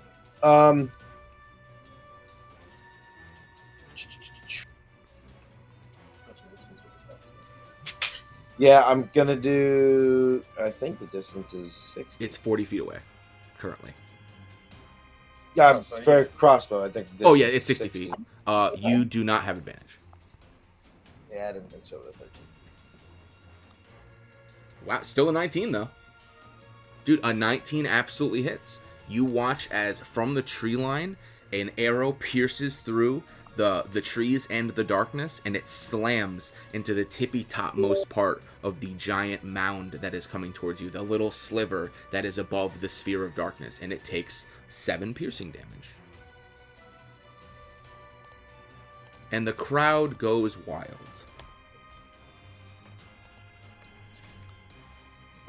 That is your movement, your action, and your bonus action. I believe, is that your turn completed? Oh yeah, the bonus action was trying to hit. It was the hide, hide, right? yes. All right, see, I'm good. Okay. I got no Sai, bonus. it is now your turn. The amalgamation is now almost completely slipped into the sphere of darkness, and you cannot see it from where you are standing.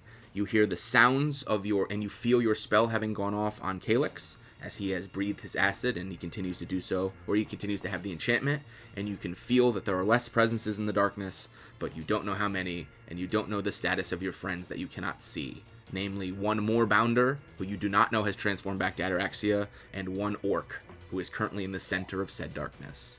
What do you do? I can't change the thing on Calyx unless I touch him again. You would need to drop concentration, then recast it, and cast a spell slot again. Mm-hmm. Okay.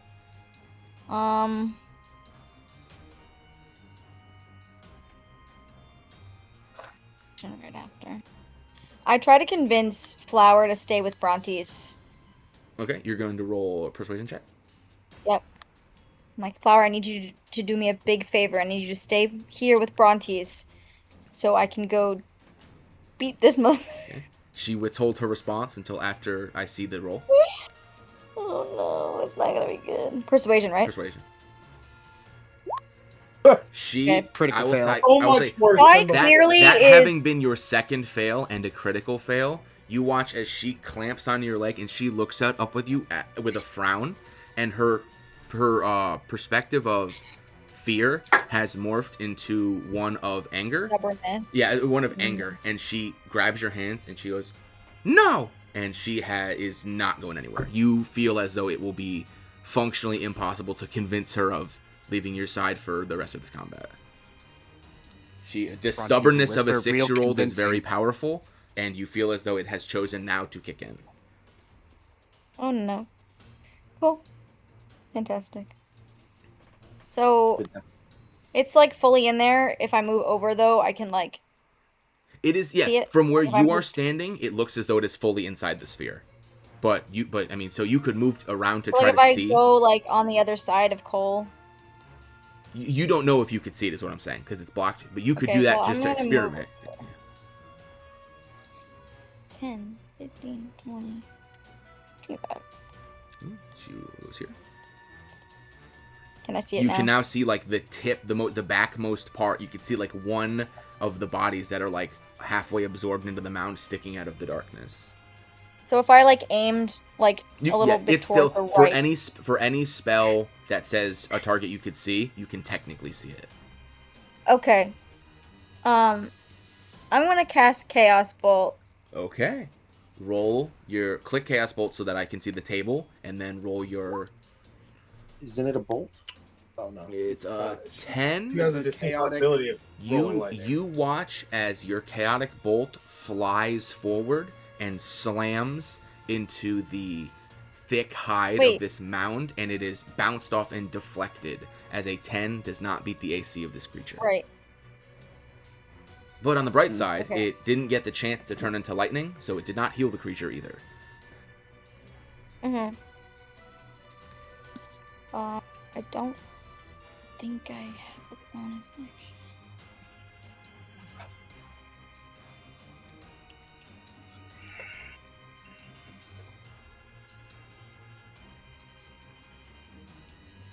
I think that's all I have. Okay, in that case, your turn ends.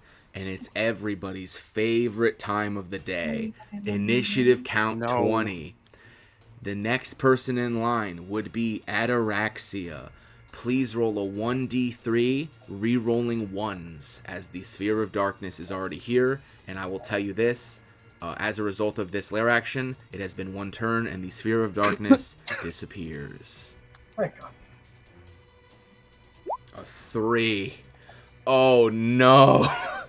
I hate Dude, you. you said that for each one of these. No, Alan! I like to be different. Most people make like rolling a 1 be the worst thing. I think that's a little too obvious because it makes the 1 red in the chat and everyone gets all scared. 3 is the worst thing. Shit. It is going to attempt to use Assimilate Intelligence. So, starting with Ataraxia, you are 1. Calyx, you are 2. Onyx, you are 3. Brontes, you are 4.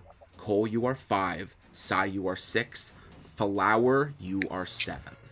Oh no. She is a creature within range, and this does not target. I need the person who rolled the 3, which would be Ataraxia, to roll a 1d7. And the effect targets that character. I'm at 5. So it Calyx. That's fine, as long as it's not the kid, Calyx, whatever happens happens. I Please don't know. roll me an intelligence saving throw. As you Oh, no. as you Oh, feel inspiration! as No! you That's feel my inspiration. This may be the time Calyx might want to remember he has an inspiration. as you feel the disgusting psychic connection of this amalgamation reach out into your mind, and you can feel that it is hungry and it is desperately attempting to obtain and copy one memory of its choice from you. Please roll a intelligence saving throw to resist its Please psychic eat it. influence. Can I use the inspiration after I see the result of my roll, or no? You use it, you decide, like, because it gives you advantage, so you can decide, like, I'm using it to gain advantage now. You cannot, I will not tell you if you pass or fail before you decide to use it. You have to tell me, you have to do it before I tell you passed. You can roll first. Okay, so You I can roll first, it. but and I'm are not going to willing tell you like- if you succeed until, but once I say that you succeed Oh, or that's fail, you fine. can't use it. Okay, I'm cool. assuming if you're So, rolling like, one, are you you're willing not to wait a gonna beat so I can Oh see yeah, the I'll wait, first I'll wait, roll I'll and wait, then I'll wait, decide? because now that you told me you're thinking about it, I will let you roll, and then you can decide, and then once you say you're gonna or gonna, I will then tell you how it goes. I won't say the DC. Yeah, I'm gonna use it. Oh, you sure? You don't think maybe it's a DC 5? Hey, Okay, 6 fair though. Oh my God! Please mark. Oh my god. No! Please mark your inspiration off your sheet. You no longer have it, and I did. as you do so, you feel in the back of your mind, you feel the words, "Thanks for playing the Frost Dungeon." Leave your mind, as that is where you got your inspiration, and you feel as though in another life you helped someone do something on a Friday night once, and he's appreciative of that.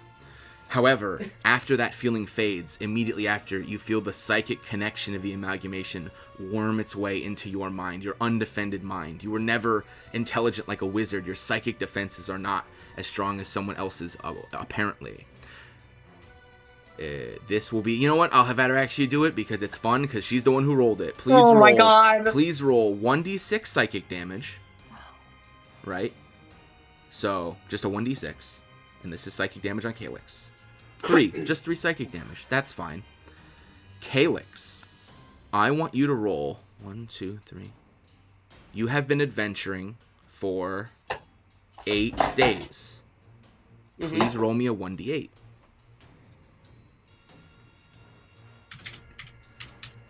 Oh wait, no, it's /r, not r/. Reddit user. Yep, 4. 4 would have been the day after you left the capital. So I don't remember the troll conversation or working through the swamp. No, it means that it can pick one memory from that point or before. Oh, cool. So it will worm its. I'm sorry. I'm wrong. I said it backwards. It's that moment or after. So, Oh, thank God, it doesn't know about our quest. Yeah. That sounds good to me. So it is worming its way through your mind, and what it does, it will take the memory of 1/4 day after you left. It can be after. It takes the memory of you gaining your lordship over Steelmaw and its location. Wait, No. Oh shit! Well, isn't this thing's a hive mind, so it knows where our base is now. Well, that's unfortunate. It certainly is. And with that, the lair action is completed. Twig Blight 3 will now take its turn.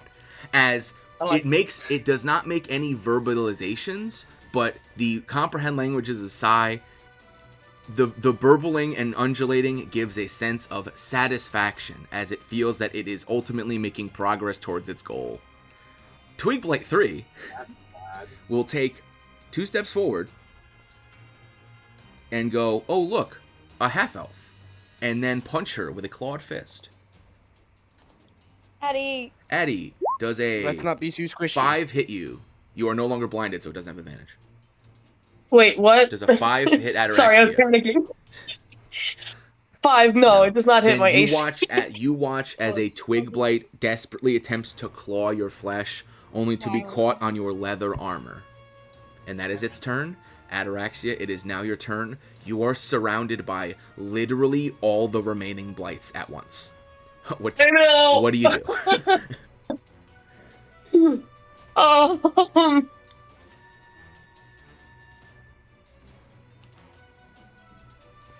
It takes the action to do the wild shape, right? Bonus action because you're a moon druid.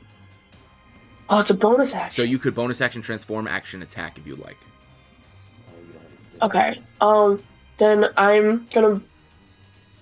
Yeah. Okay. I'm gonna bonus action, use my last wild shape, and turn into an ice spider. I'm going to use the Moorbounder token because it's. I made a token. I made a token. Oh, okay. Then in that case, please put it on the map. Because I was actually planning this one for a lot longer than I was planning. Hold on. I'll send it in the chat. Yeah. Does anyone else remember when she said like 30 minutes ago, I don't even know how to put tokens down? No, I don't. I can't put it down, but I can send it to you in the chat so you can put it on the board. I can make the token. I can't put it in. I don't know how to put it on the board. Oh, that didn't even do what it was supposed to anyways. That's fine. I will take it. I will pause this and I'll take it out of Discord. Because typically you just drag it onto But the map.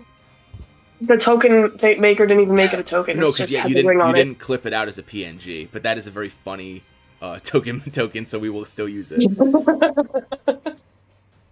Which is weird because I've used that token maker before and it's never given me that problem, but it's fine. You have transformed into an ice spider, and you definitely fit within the bounds of the circle of your token. If you don't see it that way, it's because your screen is broken and you should restart your computer now. What do you do? Yeah.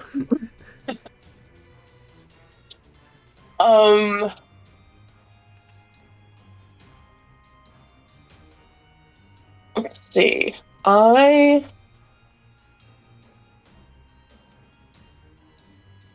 gonna bite the this guy. Vine Blight. Vine Blight. The one direct is my right. The Vine Blight 3. Or 1, I'm sorry. +5 to hit, so...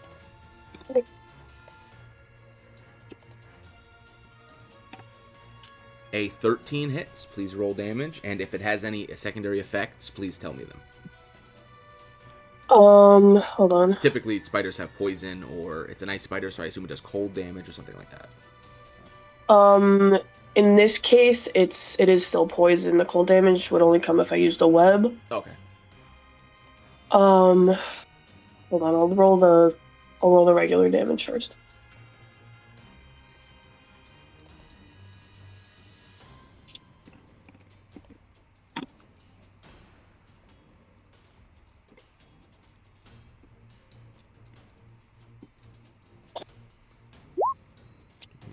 Six.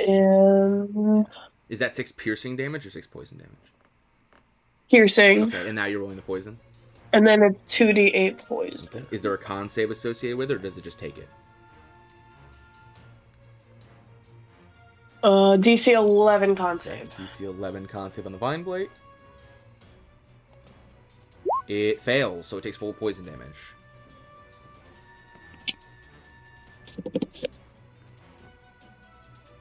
You can do 14 damage. It dies. 7. That's 13 total damage. You watch as the fangs of the giant ice spider bite into the Vine Blight and pump it full of freezing cold, cell-destroying poison. and it is damn near dead. It is on death's door with 7 health left. It looks extremely upset. Oh. Are you going to use your movement, or are you going to end your turn there?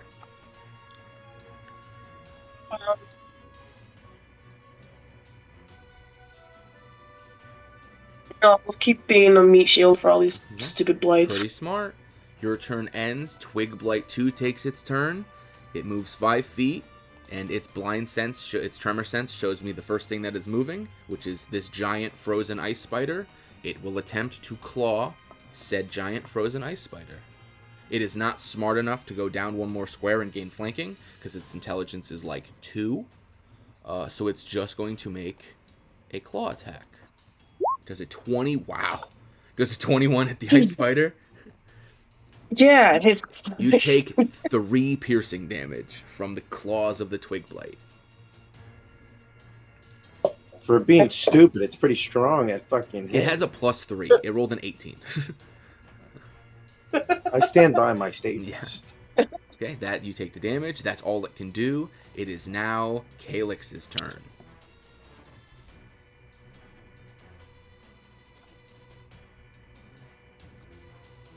Okay, Lex. Sorry, I was muted. So just for future reference, does it know that I know that it knows about Steel Maw, or no? I am saying it for narrative purpose. You can feel that it rooted through your memories and made a copy of your memories, and you can tell that it was from something after, like about halfway through your journey, like somewhere in something that happened within halfway through your journey in the last 4-ish days. It copied something and took it and assimilated it. But it didn't take it from you. You still have it. You just know that something within the last couple of days, it took and made a copy and is storing. Okay, so I'm gonna. You I'm can gonna ask say, it. guys. I You feel want to like ask it? no. I'm gonna No. say, guys. I feel like it took something from my mind, and I'm just gonna leave it at that. Yeah. And that is within 6 seconds. Yep, that's it. Talking is a free action. So is crying, by the way, Yep. if anyone wants to do that. I don't. Side vomiting. No. Vomiting is a bonus action. You have to wait your turn. Dang it. So I am going to, because this is 15 feet. I'm going to make an echo. Wait, 1 second. Let me do this. I'm just want to double check something. That would I'm be sorry. 25 feet. No. That would be 25 feet, by the way. No. That's Yes. 15 feet, isn't it? No, because the first diagonal's 5, and then it's 10 after that. So it'd be 5, 15, Yeah, but 25. it's not moving. Oh, range, It's correct. I'm 15. sorry. I thought you meant you were moving to that square. I'm sorry. It is 15 feet distance, yes. Yeah. Okay, wait. Oh, are Okay, you so- are you going to switcheroo? I can't. Oh. I was reading it. I can't switcheroo. What I am going to do is I am going to move 15 feet, Mhm. or however. 25. Let me do it this way. So 5, 10. Oh shit! Can't do that. No. Oh wait, no, I'm still right there, like that, Yeah, and I 25. don't give any attacks of Yeah. opportunity. Yeah, if you like go that, on the right? diagonal line, you have 25 feet of movement. Yeah. So you have 5 feet of movement left, and then you still have your action, your bonus action. Perfect. Then I'm gonna make my echo here. Is that 15 feet? Let me do a quick math, or I'm gonna have to move it again. That's 20 Nope, feet. 20. So let me move it. So I'm gonna put him here, Mhm. and then that's my bonus action to make him. Mhm. And then I'm going to breathe the acid again. Mhm. And I'm going to do my best not to hit the spider. So I'm going to go like this It for 15 feet. technically hits all 4 of them, and doesn't hit the spider, because that little corner of the spider is not supposed to exist because of the token thing. Perfect. So I will say you hit Yeah, all we of could them. send a new one if you wanted to change it to one that is It's not. fine. It's way funnier this way. So we will start from the top down. So I'm sorry, we'll start from the bottom up. So Twig Blight the 2 DC is 13 was 15. for the breathing. No, it's 13 for the dragon's breath. I thought it was 15. One Nope, second. 15 for the Oh, intelligence no, I was save. looked at shatter. Yeah. I'm sorry. 13. Yeah. You're right. Twig Blight 2 literally cannot survive. It has 1 hit point left. So minimum damage is 2 because this has minimum damage is 3 because it has 3 dice. Even saved it'd be 1. Yeah, so minimum is 8. So Twig Blight 2 instantly melts. The other Twig Blight instantly melts because it had 1 HP because they were both magic missiled by Cole. The ones that matter Half of 16 is 8. Vine Blight 1 literally cannot survive, so I don't need to roll for it. It dies as well. And then Vine Blight 2 has full health. It might survive. It might, saving actually means something to it. So it will roll a dexterity saving throw. I rolled initiative, ignore that. I clicked the wrong thing. It rolls a dexterity save. 0. Oh! So it takes full damage. It takes 16 damage. Well, damn. Sai, that was so Calyx is gonna dry heave more acid. He goes, Sai, this was so smart, but such a bad idea. And he looks kind of queasy. Sorry. It tastes so bad. I don't know how you can keep doing this all the time. It's Just take not Tums. pleasant. Worst heartburn ever. Dude, ataraxia. Take Tums. Through your You eight beady spider eyes, you watch as everything around you melts into sludge instantly from this extremely caustic magic draconic acid. It's pretty scary. It's pretty awesome, And I actually. thought spider as poison was bad. Yeah, right. Calyx, do you have any other actions? I only have 5 feet, right? You have 5 feet of movement left, yes. So I'm going to move here. Okay. And I'm gonna make a. Actually, no. I'm gonna stay right here. I'm not gonna move at all. Okay. It is now Onyx's turn. His map just turned white and glitched out. Hang on. Okay, let me refresh. So let me ask this question first. So, Bronchi's cast a spell before, Shatter or something. Yes. That was thunder damage, correct? It was. Okay. It appeared to do So- full damage. Allegedly. I am going to cast. I might regret this.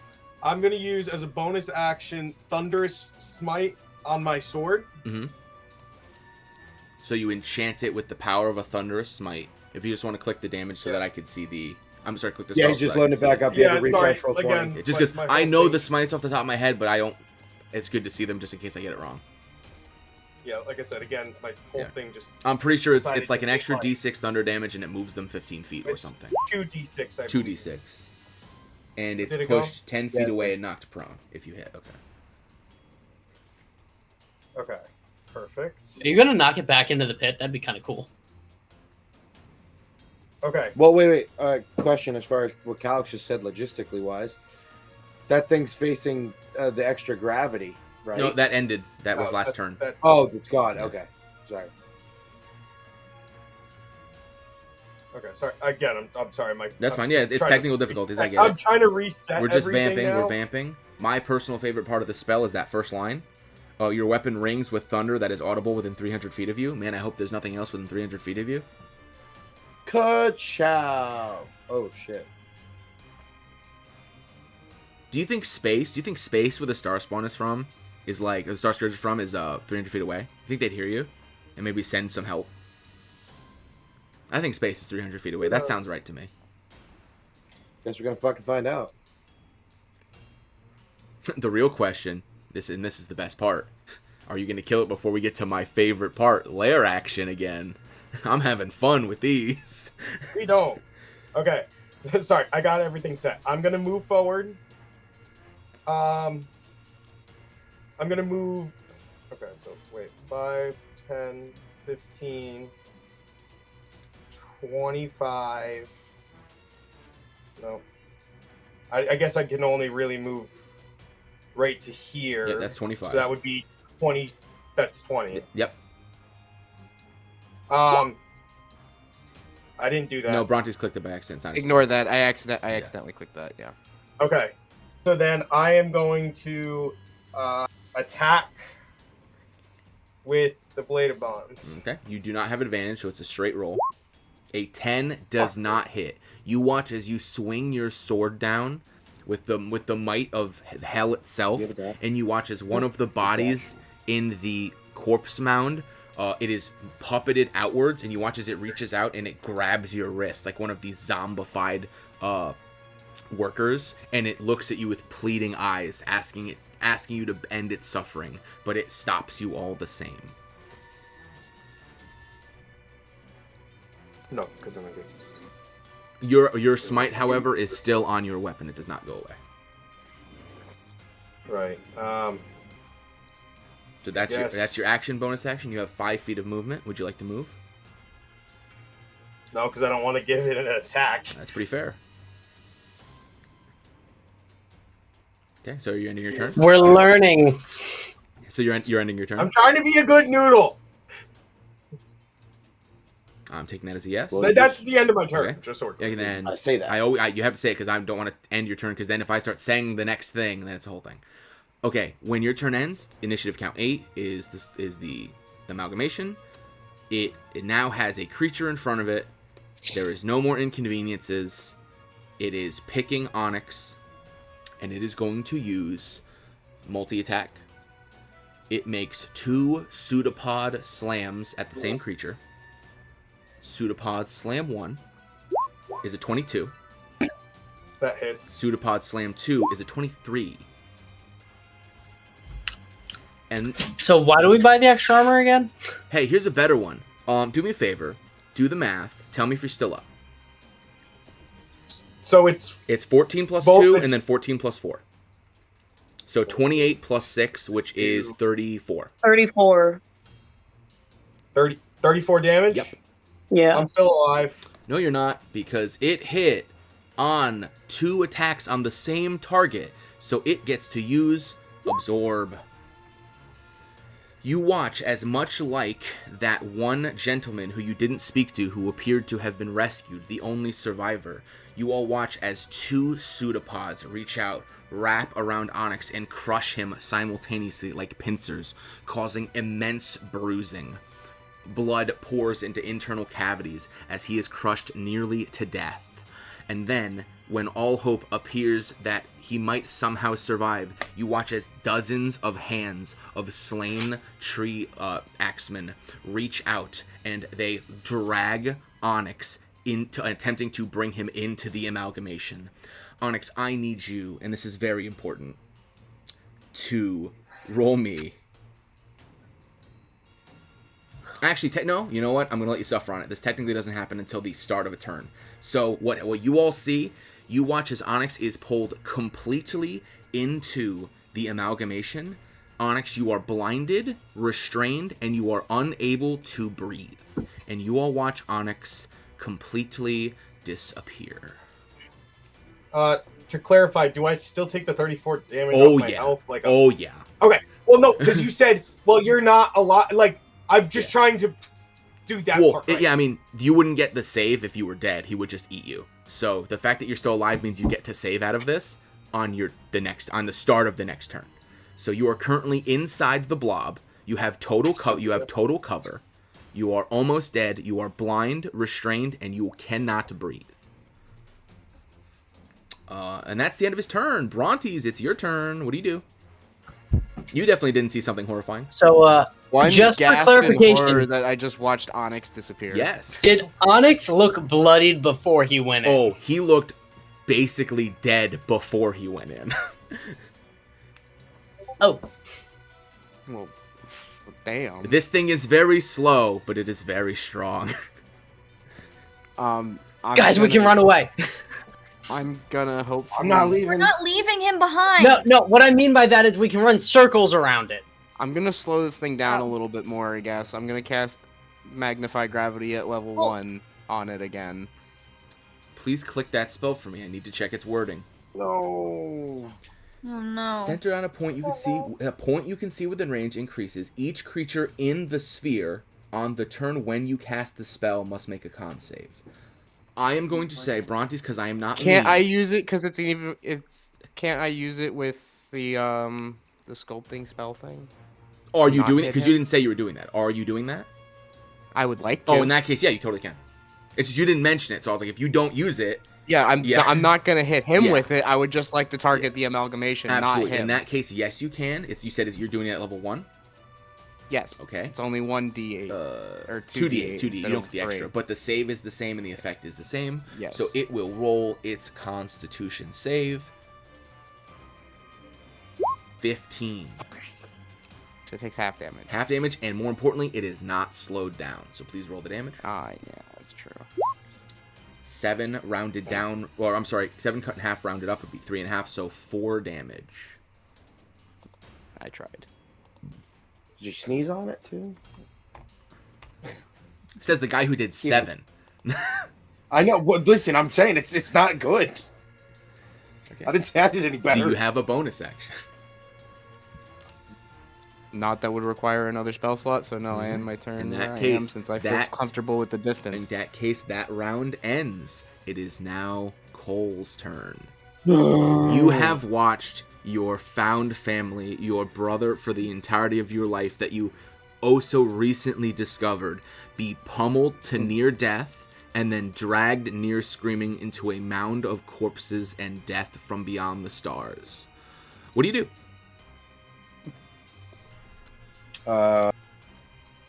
Remember, crying is a free action. No, I'm not gonna cry. I'm freaked the fuck out though.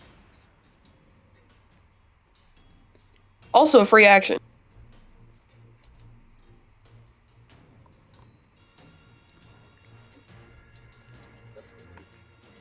You seeing something? He's trying to run off the map. He's like, get me out of here. I need distance right now. No, I'm squishy. By all means, corner yourself. I didn't think I was squishy. Hey, anyone else would be unconscious in the blob. It made you look pretty No, there's squishy. one other person that wouldn't be unconscious. I'd like to think. Well, he's harder to hit, so it would have hit him. Yeah. Yeah, Can you ask like this your motherfucker secret? rolled like 2 of the best rolls he probably could have. Well, They were okay. like Cole has a thing that can we ask questions about how to get Cole Onyx back, or is that not a thing we can do? I mean, yeah, it's an action to use the ring, but I mean, it's like, yeah, I mean, you can if he chooses to. I mean, I'm not gonna let you tell him to do it, but he can choose to if he wants. I'm not thinking that's gonna be very. Shut up! You just died almost. I'm not dead yet. Tell me how to play my Man, own fucking yet game. is doing a lot of there is lifting in that yet. sentence. Unrelated. Did you ever see me the backstory to that other character I had you write for no particular reason? I'm brainstorming. Maybe brainstorm a little quicker. I'm You have until I'm gonna move You have over until initiative count 8. gonna move over to here. You may do so. Wrong button. You know what? Why would the one that looks like a hand not be the one that moves the mouse? Because it moves the map. Because that's the pan one. And then while you're doing that, I'll change up the music. Something a little spookier to reflect your friend's imminent death. I mean, he could totally be saved. Don't worry, guys. The ice spider's here. She'll fix it. Yeah. Onyx looking at his spell slots like, damn, I wish I had Misty Step. I don't think that was even an option. No, for you, no, you're a half-caster. But Brontes can do it. I can't do it on him though. No, but if you had gotten eaten and lived, you could just Misty Step out. All right. Well, real quick, can I do? I wouldn't like, have lived. Fair enough. bonus action and see if I'm stealthy. Yep, bonus action stealth. Okay. You feel as though you are competently stealth. Okay. Right this exact moment, don't really have many options. If I use a crossbow, can I make sure I aim like at its head, like as high as possible? Like, Onyx is currently in what is called total cover. He is not able to be hit by attack rolls and certain spells. Okay. So you cannot hit him no matter where you aim. So you could just say that you hit the creature. All right. Going light crossbow. Light crossbow. 23 hits. Is that crossbow damage? 10 damage. You deal 10 damage. No. Yes, you deal 10 damage. I checked the math. And Fuck, I thought I was muted. I love doing that to you. It's funny every time. But no, you deal 10 damage, and you watch as it appears to have known you were there. At this point, you are intelligent enough to draw the conclusion based on the fact that it conjures magical darkness, and all of its minions do not have faces. This creature has blind sight and can see all living things within 60 feet of it. Hiding visually is pointless. So you said within 60 feet? Okay. Yeah, that's the distance so far that you've gauged that it has reacted Wow. to seeing you. I mean, you don't know about further than 60, but so far I've been measuring for you. Every time you've attempted to hide within that distance, it literally never matters, and you think that it's because it can see in a radius around itself, because you notice it doesn't have, like, a face like you do. And you're intelligent enough as a character to learn that information. But it does deal 10 damage all the same. Okay. Okay, is that the end of your turn? That's my turn. Okay. Sigh. Your tiefling buddy, golden boy, Clanker himself. He is not doing good. What do you do?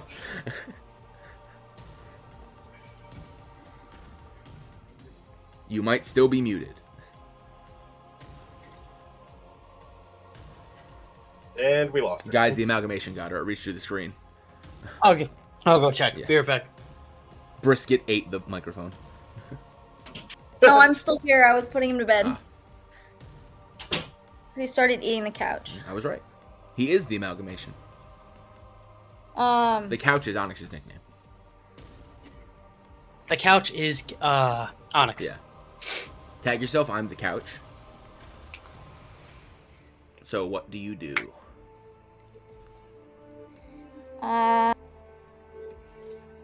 how weird would it be for me to speak to it? Weird? Not particularly. However, I will say your comprehend languages only goes one way. It lets you understand languages you do not speak. If it is speaking in a language you do not speak, you are not. There is no guarantee that it understands any language you speak. So you can attempt to speak at it, but you do not know if it will understand you.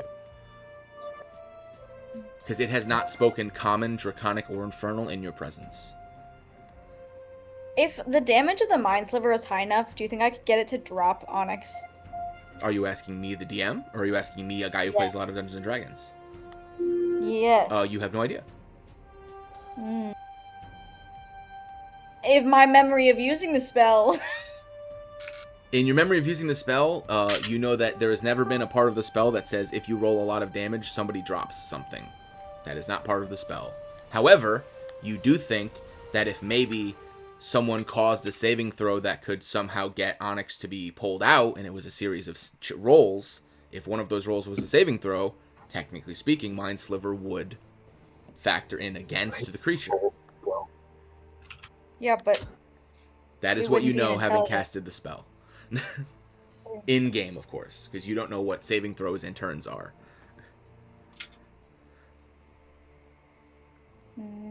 There's a lot of options. You could even cast lightning at it. Maybe that'll make him drop him. shut up. No one can say I didn't warn you that this was going to be hard. No one can say I didn't.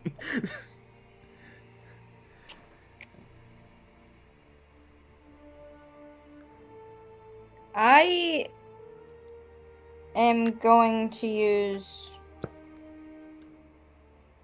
Chaos Bolt again. Okay. Roll to hit.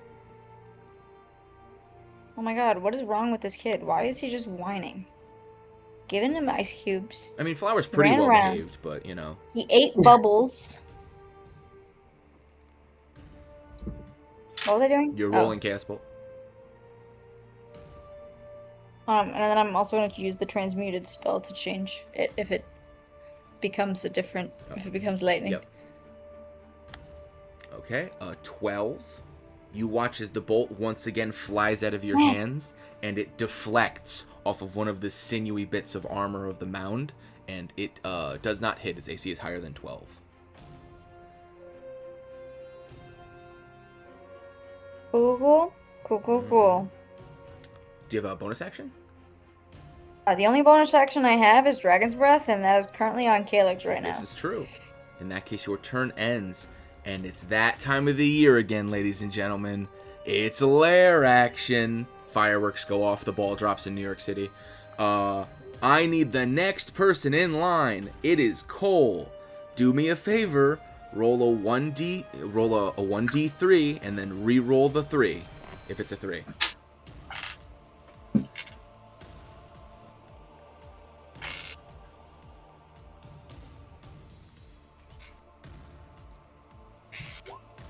Re-roll it, because I'm not that mean.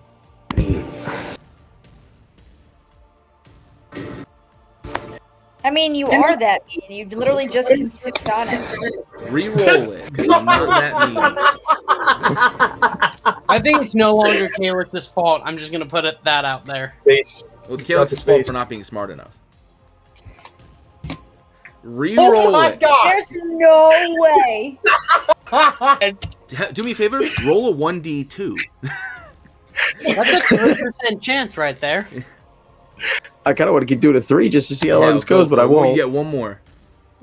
I get one more? Yeah, All right, one more d3. If it gets another 3, can we not do a layer action? Oh my god! Are you rolling? Hold on. Are you rolling /1? Are you just rolling /? No, it's 1d3. What's the? Do we just not have a layer action No, it has. now? No, Is it that has. like- It's happening. But if he rolls 3 one more time, he's gonna get to do it twice in a row. So, because otherwise, please. Do not roll another 3. So, or that, or roll a 1d2. Statistically speaking, this is Yeah, extraordinarily. this is rare. It's a third of a third. There it And is. it's 2. Why are you critting all of them technically? Well, that just means it's the highest number on the dice. That's why it's green. I know. That's why I said technically. Oh yeah. Hey, Can't do that for an attack, though. it's you know it, you love it. It's abyssal mitosis. 1 random blight. Hey, guess what? There's only 1 left. So you watch as the 1 blight remaining splits, just like it did last time, to a point within 5 feet, and it comes in at full I'm gonna health. do all full rolls. That's wild. Excuse me. Calyx, you are all of a sudden outnumbered.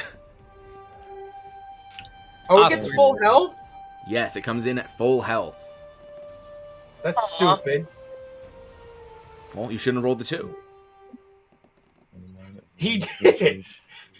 It is now. I just need to. Do you have to roll a new initiative order for it? Yes, which is why I just have to reset the initiative order. Just gonna click this, and then go to my character sheet. Go to initiative. Initiative 10. And then I scan it again, and then now we go to Ataraxia. It is your turn. You are a giant spider. There are 2 vine blights, and as far as you can tell, Onyx is currently being digested or assimilated. You can't quite tell. Yeah. But hey, remember, he tolerates you guys, so don't feel too bad. You might not be tolerating breathing much longer. about 3 minutes, at least. I can't communicate with Calix right now. Calyx, do you speak giant spider? I do not. Oh, unfortunately, you're I correct. speak giant, though. Does the giant spider speak giant? I don't think that's how that works. Oh, in that case, you cannot communicate. Can I use like one of like my 8 legs and like point at like kind of look at Calix and point at the blind blights and be like, "Can you handle that?" Morse code. Okay, let's go. Thumbs up. Okay. Okay. All right. In that case, I'm gonna go here. I can't move the token, I so will move here. It. So just to make sure, you want to do 1, 2, 3, 4.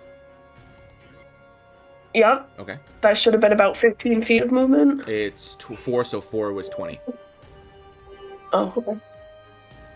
I'm gonna bite the amalgamation. Okay, roll attack.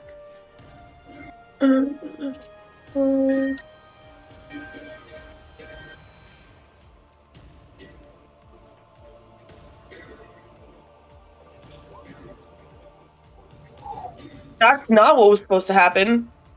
Yeah, you rolled like a 1d30. I like the 1d30, though. Hey, believe it or not, a 31 hits, but I'm going to have you re-roll that. Can we just subtract 10? No. Fair. 15. You watch as 15 meets and beats the AC of the Star-Touched Amalgamation. Your pincers barely get your fangs into the flesh of this creature from beyond the stars, and you pump it full of your pain and poison. Please roll damage.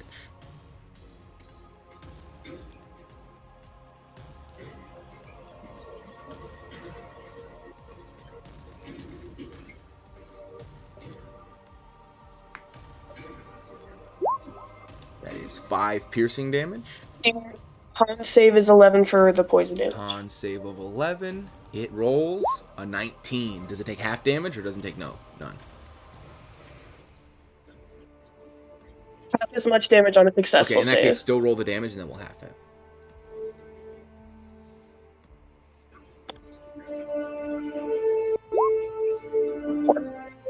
So So 9 damage.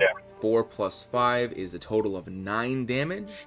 And upon your inspection, it appears as though both the poison and the piercing of your fangs damage the creature as expected. Hey. Cool. Do you have anything else you'd like to do on your turn? I don't think I have bonus actions. I do not believe so. Typically, monsters don't. Yeah.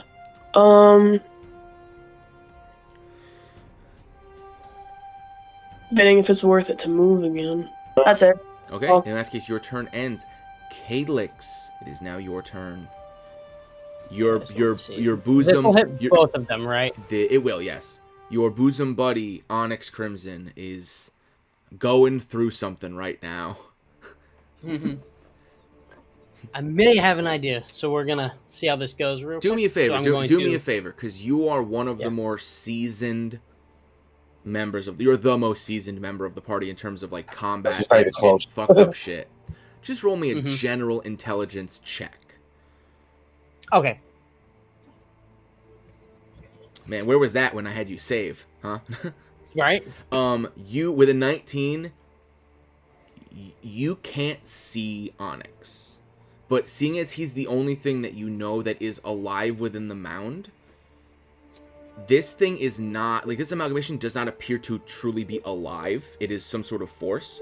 You don't think simply doing damage or agitating it will get it to spit him up, but since he's the only thing moving against the will of the creature, maybe you could try to get your hands in there and forcibly pull it out, but it would probably be pretty hard. And doing so with 2 vine blights up your ass probably makes it harder. Can Yeah, Mage Hand pull him out? No, because Mage Hand has a weight limit of 5 pounds, and Onyx is way Okay, more then. than that. Sad. Are you calling me fat? Yes. So Fair enough. Most definitely. You also bought like stainless steel armor before you left the city, which is even heavier than the armor you had before. So, okay. So in that case, I'm gonna go with my original. of breathing acid. I'm gonna go for Onyx eventually. Yeah. Unfortunately. Man, I hope he has But what eventually hit points. Yeah. Fair. So do Same. I. So I'm gonna use that breath attack one more time. Okay, so that going is this direction. 2 dexterity saving throws for the Yep. vine blights. They Fuck. 1. That is for vine blight 2, vine blight 3, 12. So 13 meets it beats. So and then is that 11? You just rolled that 11 for damage. Yeah. Okay. For so in damage. that I'll roll it again if you want. No, I'll take it. Just had to make sure, you know. So the first vine blight, he takes half of that, which is, I will round up, call it 6. He has 4 hit points left. The other one will take full damage. It will take 11, and it will get dropped down to 15. Okay, so I'm gonna use 15. Shit. Yeah, I want to save Onyx. So I'm gonna use 15 feet of movement to swap with my Echo. Okay, so you'll be switching places. The vine blights And look around then- confused as they don't see Echo, and they're just like, where the f did that guy go? Yep, and then I'm going to action surge. Ooh, Get he's that out of using the the way. action surge. Oh boy. Why don't I have this as a thing? For the Okay, view- I'm pretty sure I only get one of those. It's once per day, and for the folks at home, he gets to take his action again. And I'm going to try to pull Onyx out of the star-touched amalgamation. Okay, in that case, what is happening? You are reaching your hand into the amalgamation. It is going to be a contested athletics check between you and the amalgamation. Please Oh, no. roll Okay, fair enough. athletics against the amalgamation's grip. Yes, yes. Come on. Wow. Saying there's a chance. There certainly is. And then the amalgamation will now make its strength check. Uh-oh. 16. Yes! You beat it. Oh! Onyx, you are choking to death. You cannot see and you cannot move a muscle, but you feel an incredibly rugged and strong set of orcish hands grab your arms and wrench you from the grasp of 1,000 different biting and bleeding tentacles and mouths and corpses, and you take a huge breath as you are pulled to safety and you are pulled and you are removed from the mound. You are currently prone on the ground to the left of Calyx, and I will give you back your token. Hello. Can I like throw him behind me by chance? No. Damn. He comes out basically in front of the mound. But more than Oh my god, that's a health. But more importantly, he does not start his turn in the mound, which is the part that matters.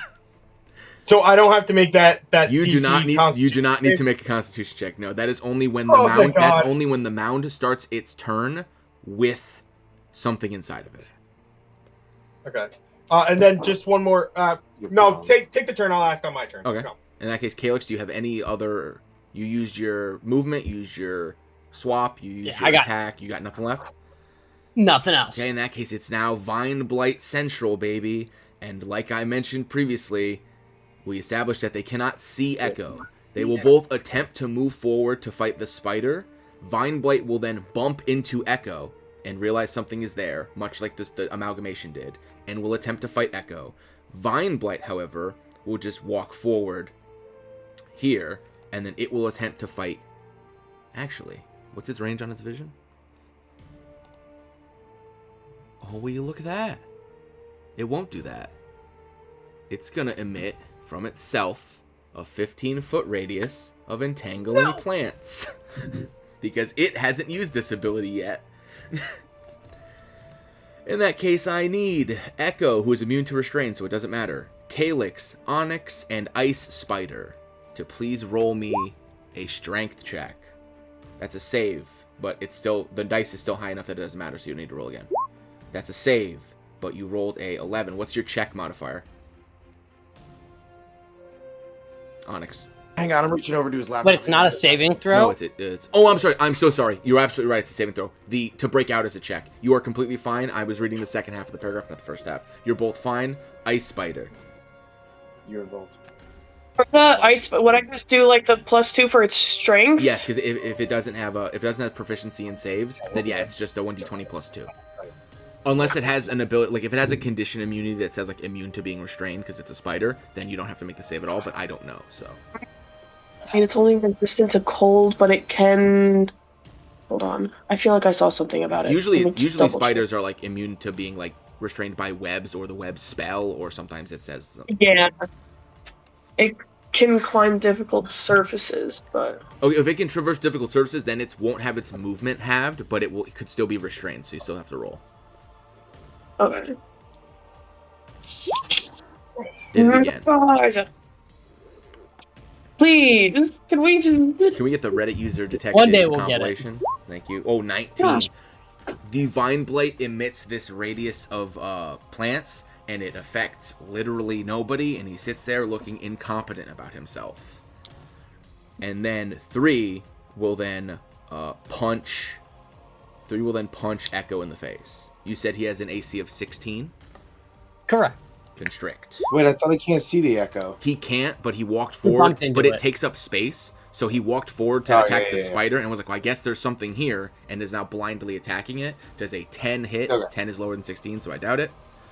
It does not. So Echo just like slightly move. He like blinks and flickers like a disabled television to the left slightly, and the Vine Blight just goes super wide and looks around confused at the lack of its target. That is their turns. And then we get to initiative count 8. Onyx, you are still tied with the amalgamation, so you get to go first. Hey, here's a No, don't run. Here's a suggestion. Maybe stand up. And then maybe heal yourself? Heal yourself. Yeah. So let's do 2 things here. First question is, because I'm just trying to make sure I know, Thunderous Smite was concentration. I assume since I got attacked that concentration is gone. I no longer have Thunderous Smite on my sword. Actually, technically, you never lost consciousness, so you would need to do a Constitution saving throw, a concentration check. So roll 2 Constitution saving throws.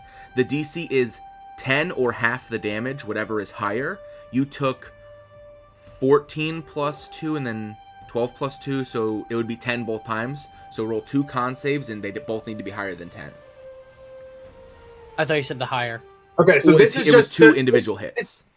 Oh, God. This has nothing to do with the turn. This is just trying to make technically, sure. this happened right before you got sucked in. Okay, so you Doesn't lose even matter to roll. Thunderous Smite. So it is no longer on your weapon.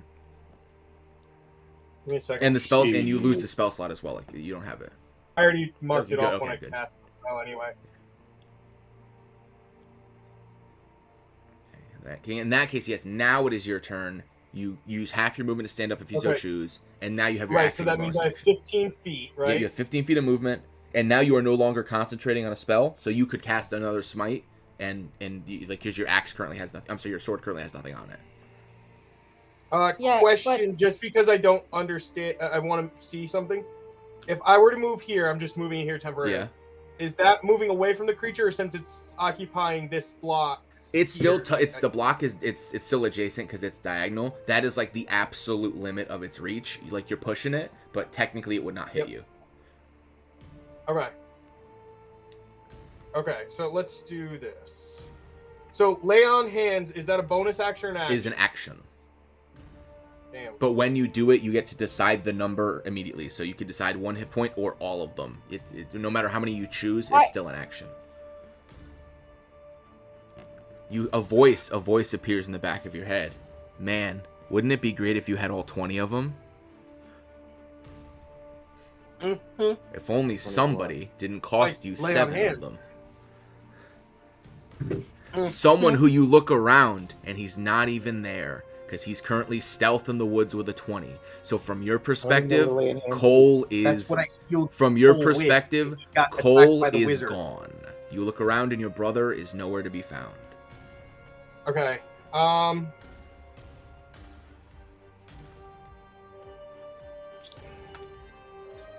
Yeah, you know what? Let's do.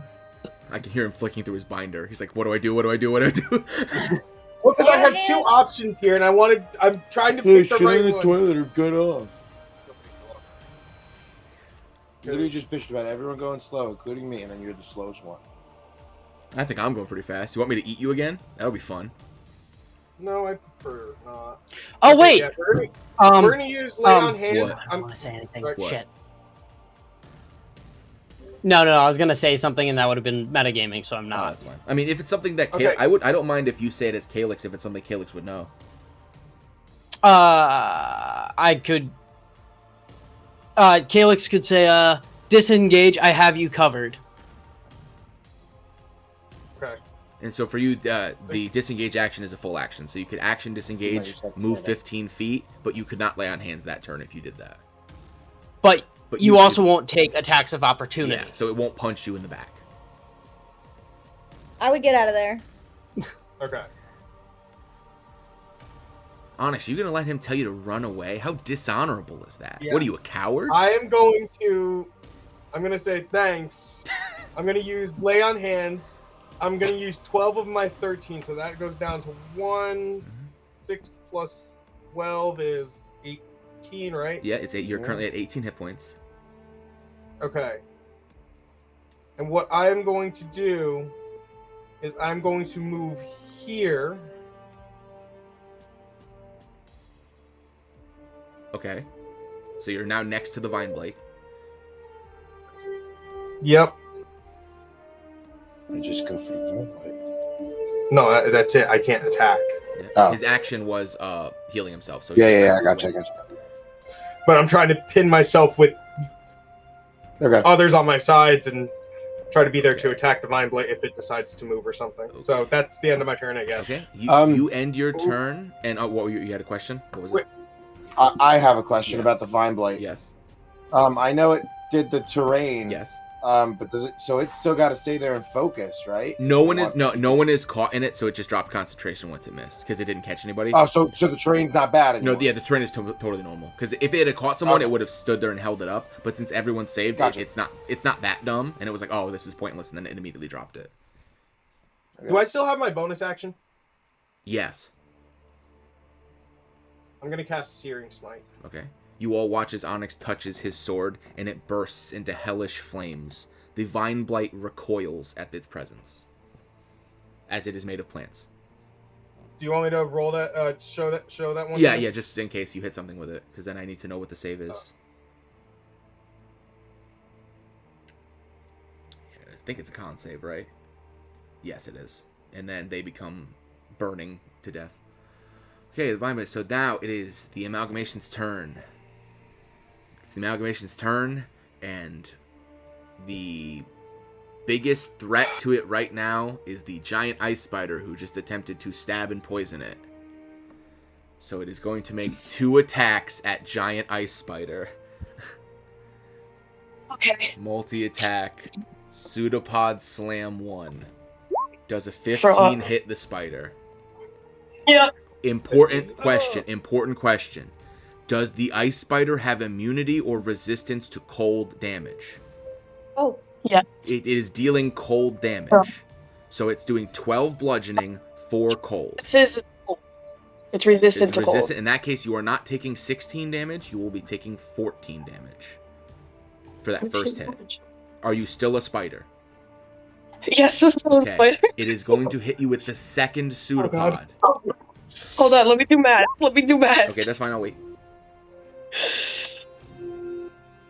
Okay. Okay. Its second attack is another 15, so it hits. It does 6 bludgeoning, 4 cold. So I now need you to take another 8 damage. Are you 6. Holy shit. 8. 6. Resistance to cold. Yes. Oh wait, you're right. Yes, I'm sorry. I'm correct. Panic math. Yeah, I can tell. You're begging me. You're like, please no. And you are still a spider after that? I have 1 hit point as ice spider. Important, and you are so lucky about that, because what's going to happen is it has hit a creature with both pseudopods. So you watch as the giant ice spider is grabbed by the pseudopods. It's crushed, and you watch frost build up around it. Frost that you didn't notice on Onyx because he was absorbed so quickly, but because of the size of the spider, you watch as it attempts to suck the spider into the mound, and the spider is simply too large. It is not a size medium creature, it's a size large creature. So it cannot be absorbed by the amalgamation, and the amalgamation crushes it with frustration, but it does not turn back into our lovable druid, and her transformation has saved her from a horrible, horrible fate. Its turn ends. And it is now... Wow, we almost just lost 2 of them in 2 turns. It is now Brontes' turn.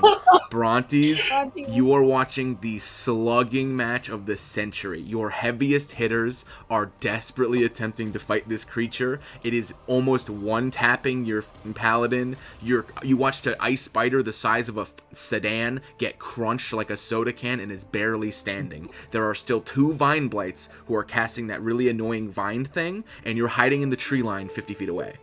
There's a child 20 feet to your left, nearly crying at the sight, and Sai looks like a dragon. What do you do? Well, I'm not gonna progress any closer to these That is things. probably pretty smart. I'm gonna use my last 2nd level spell slot for Scorching Rays, targeting all 3 of the things that are left. So 1 ray to each thing, 1 ray to each blight, Yes, and then 1 1 ray to the to each amalgamation. thing. Okay, starting with the vine blight on the right, we're going to be rolling 1, 2, 3. So roll the first one against vine blight 3. Okay. Okay, that Dang. hits. That hits. It does 11 fire damage. You watch as the creature bursts into flames. It does not take additional damage, but you watch as the idea of being on fire has unnerved the creature. The creature now has disadvantage on all checks and attacks while ignited. Cool. But it is not... That was the amalgamation? No, that was Or the Blight 3. vine- That was Blight 3. Okay. Now roll against Blight 2. It dies. It bursts into flames and explodes. And now the amalgamation. A 26. You watch as the ray of fire shoots out of your Star Scourge killing god weapon that was bestowed upon you. This beam of fire shoots out, boosted by the additional power of the innate magic of Mystra's gift. It slams into the amalgamation, and you watch as the amalgamation begins to burst, and like the fire begins to crawl over its flesh. And you watch as some of the undead zombies of the workers reach out from it and begin to pat out the fire almost automatically, as you realize this creature is resistant to fire damage. Oh shit. Taking only 4 from your attack. But still Force taking damage. some. Force damage. Force damage.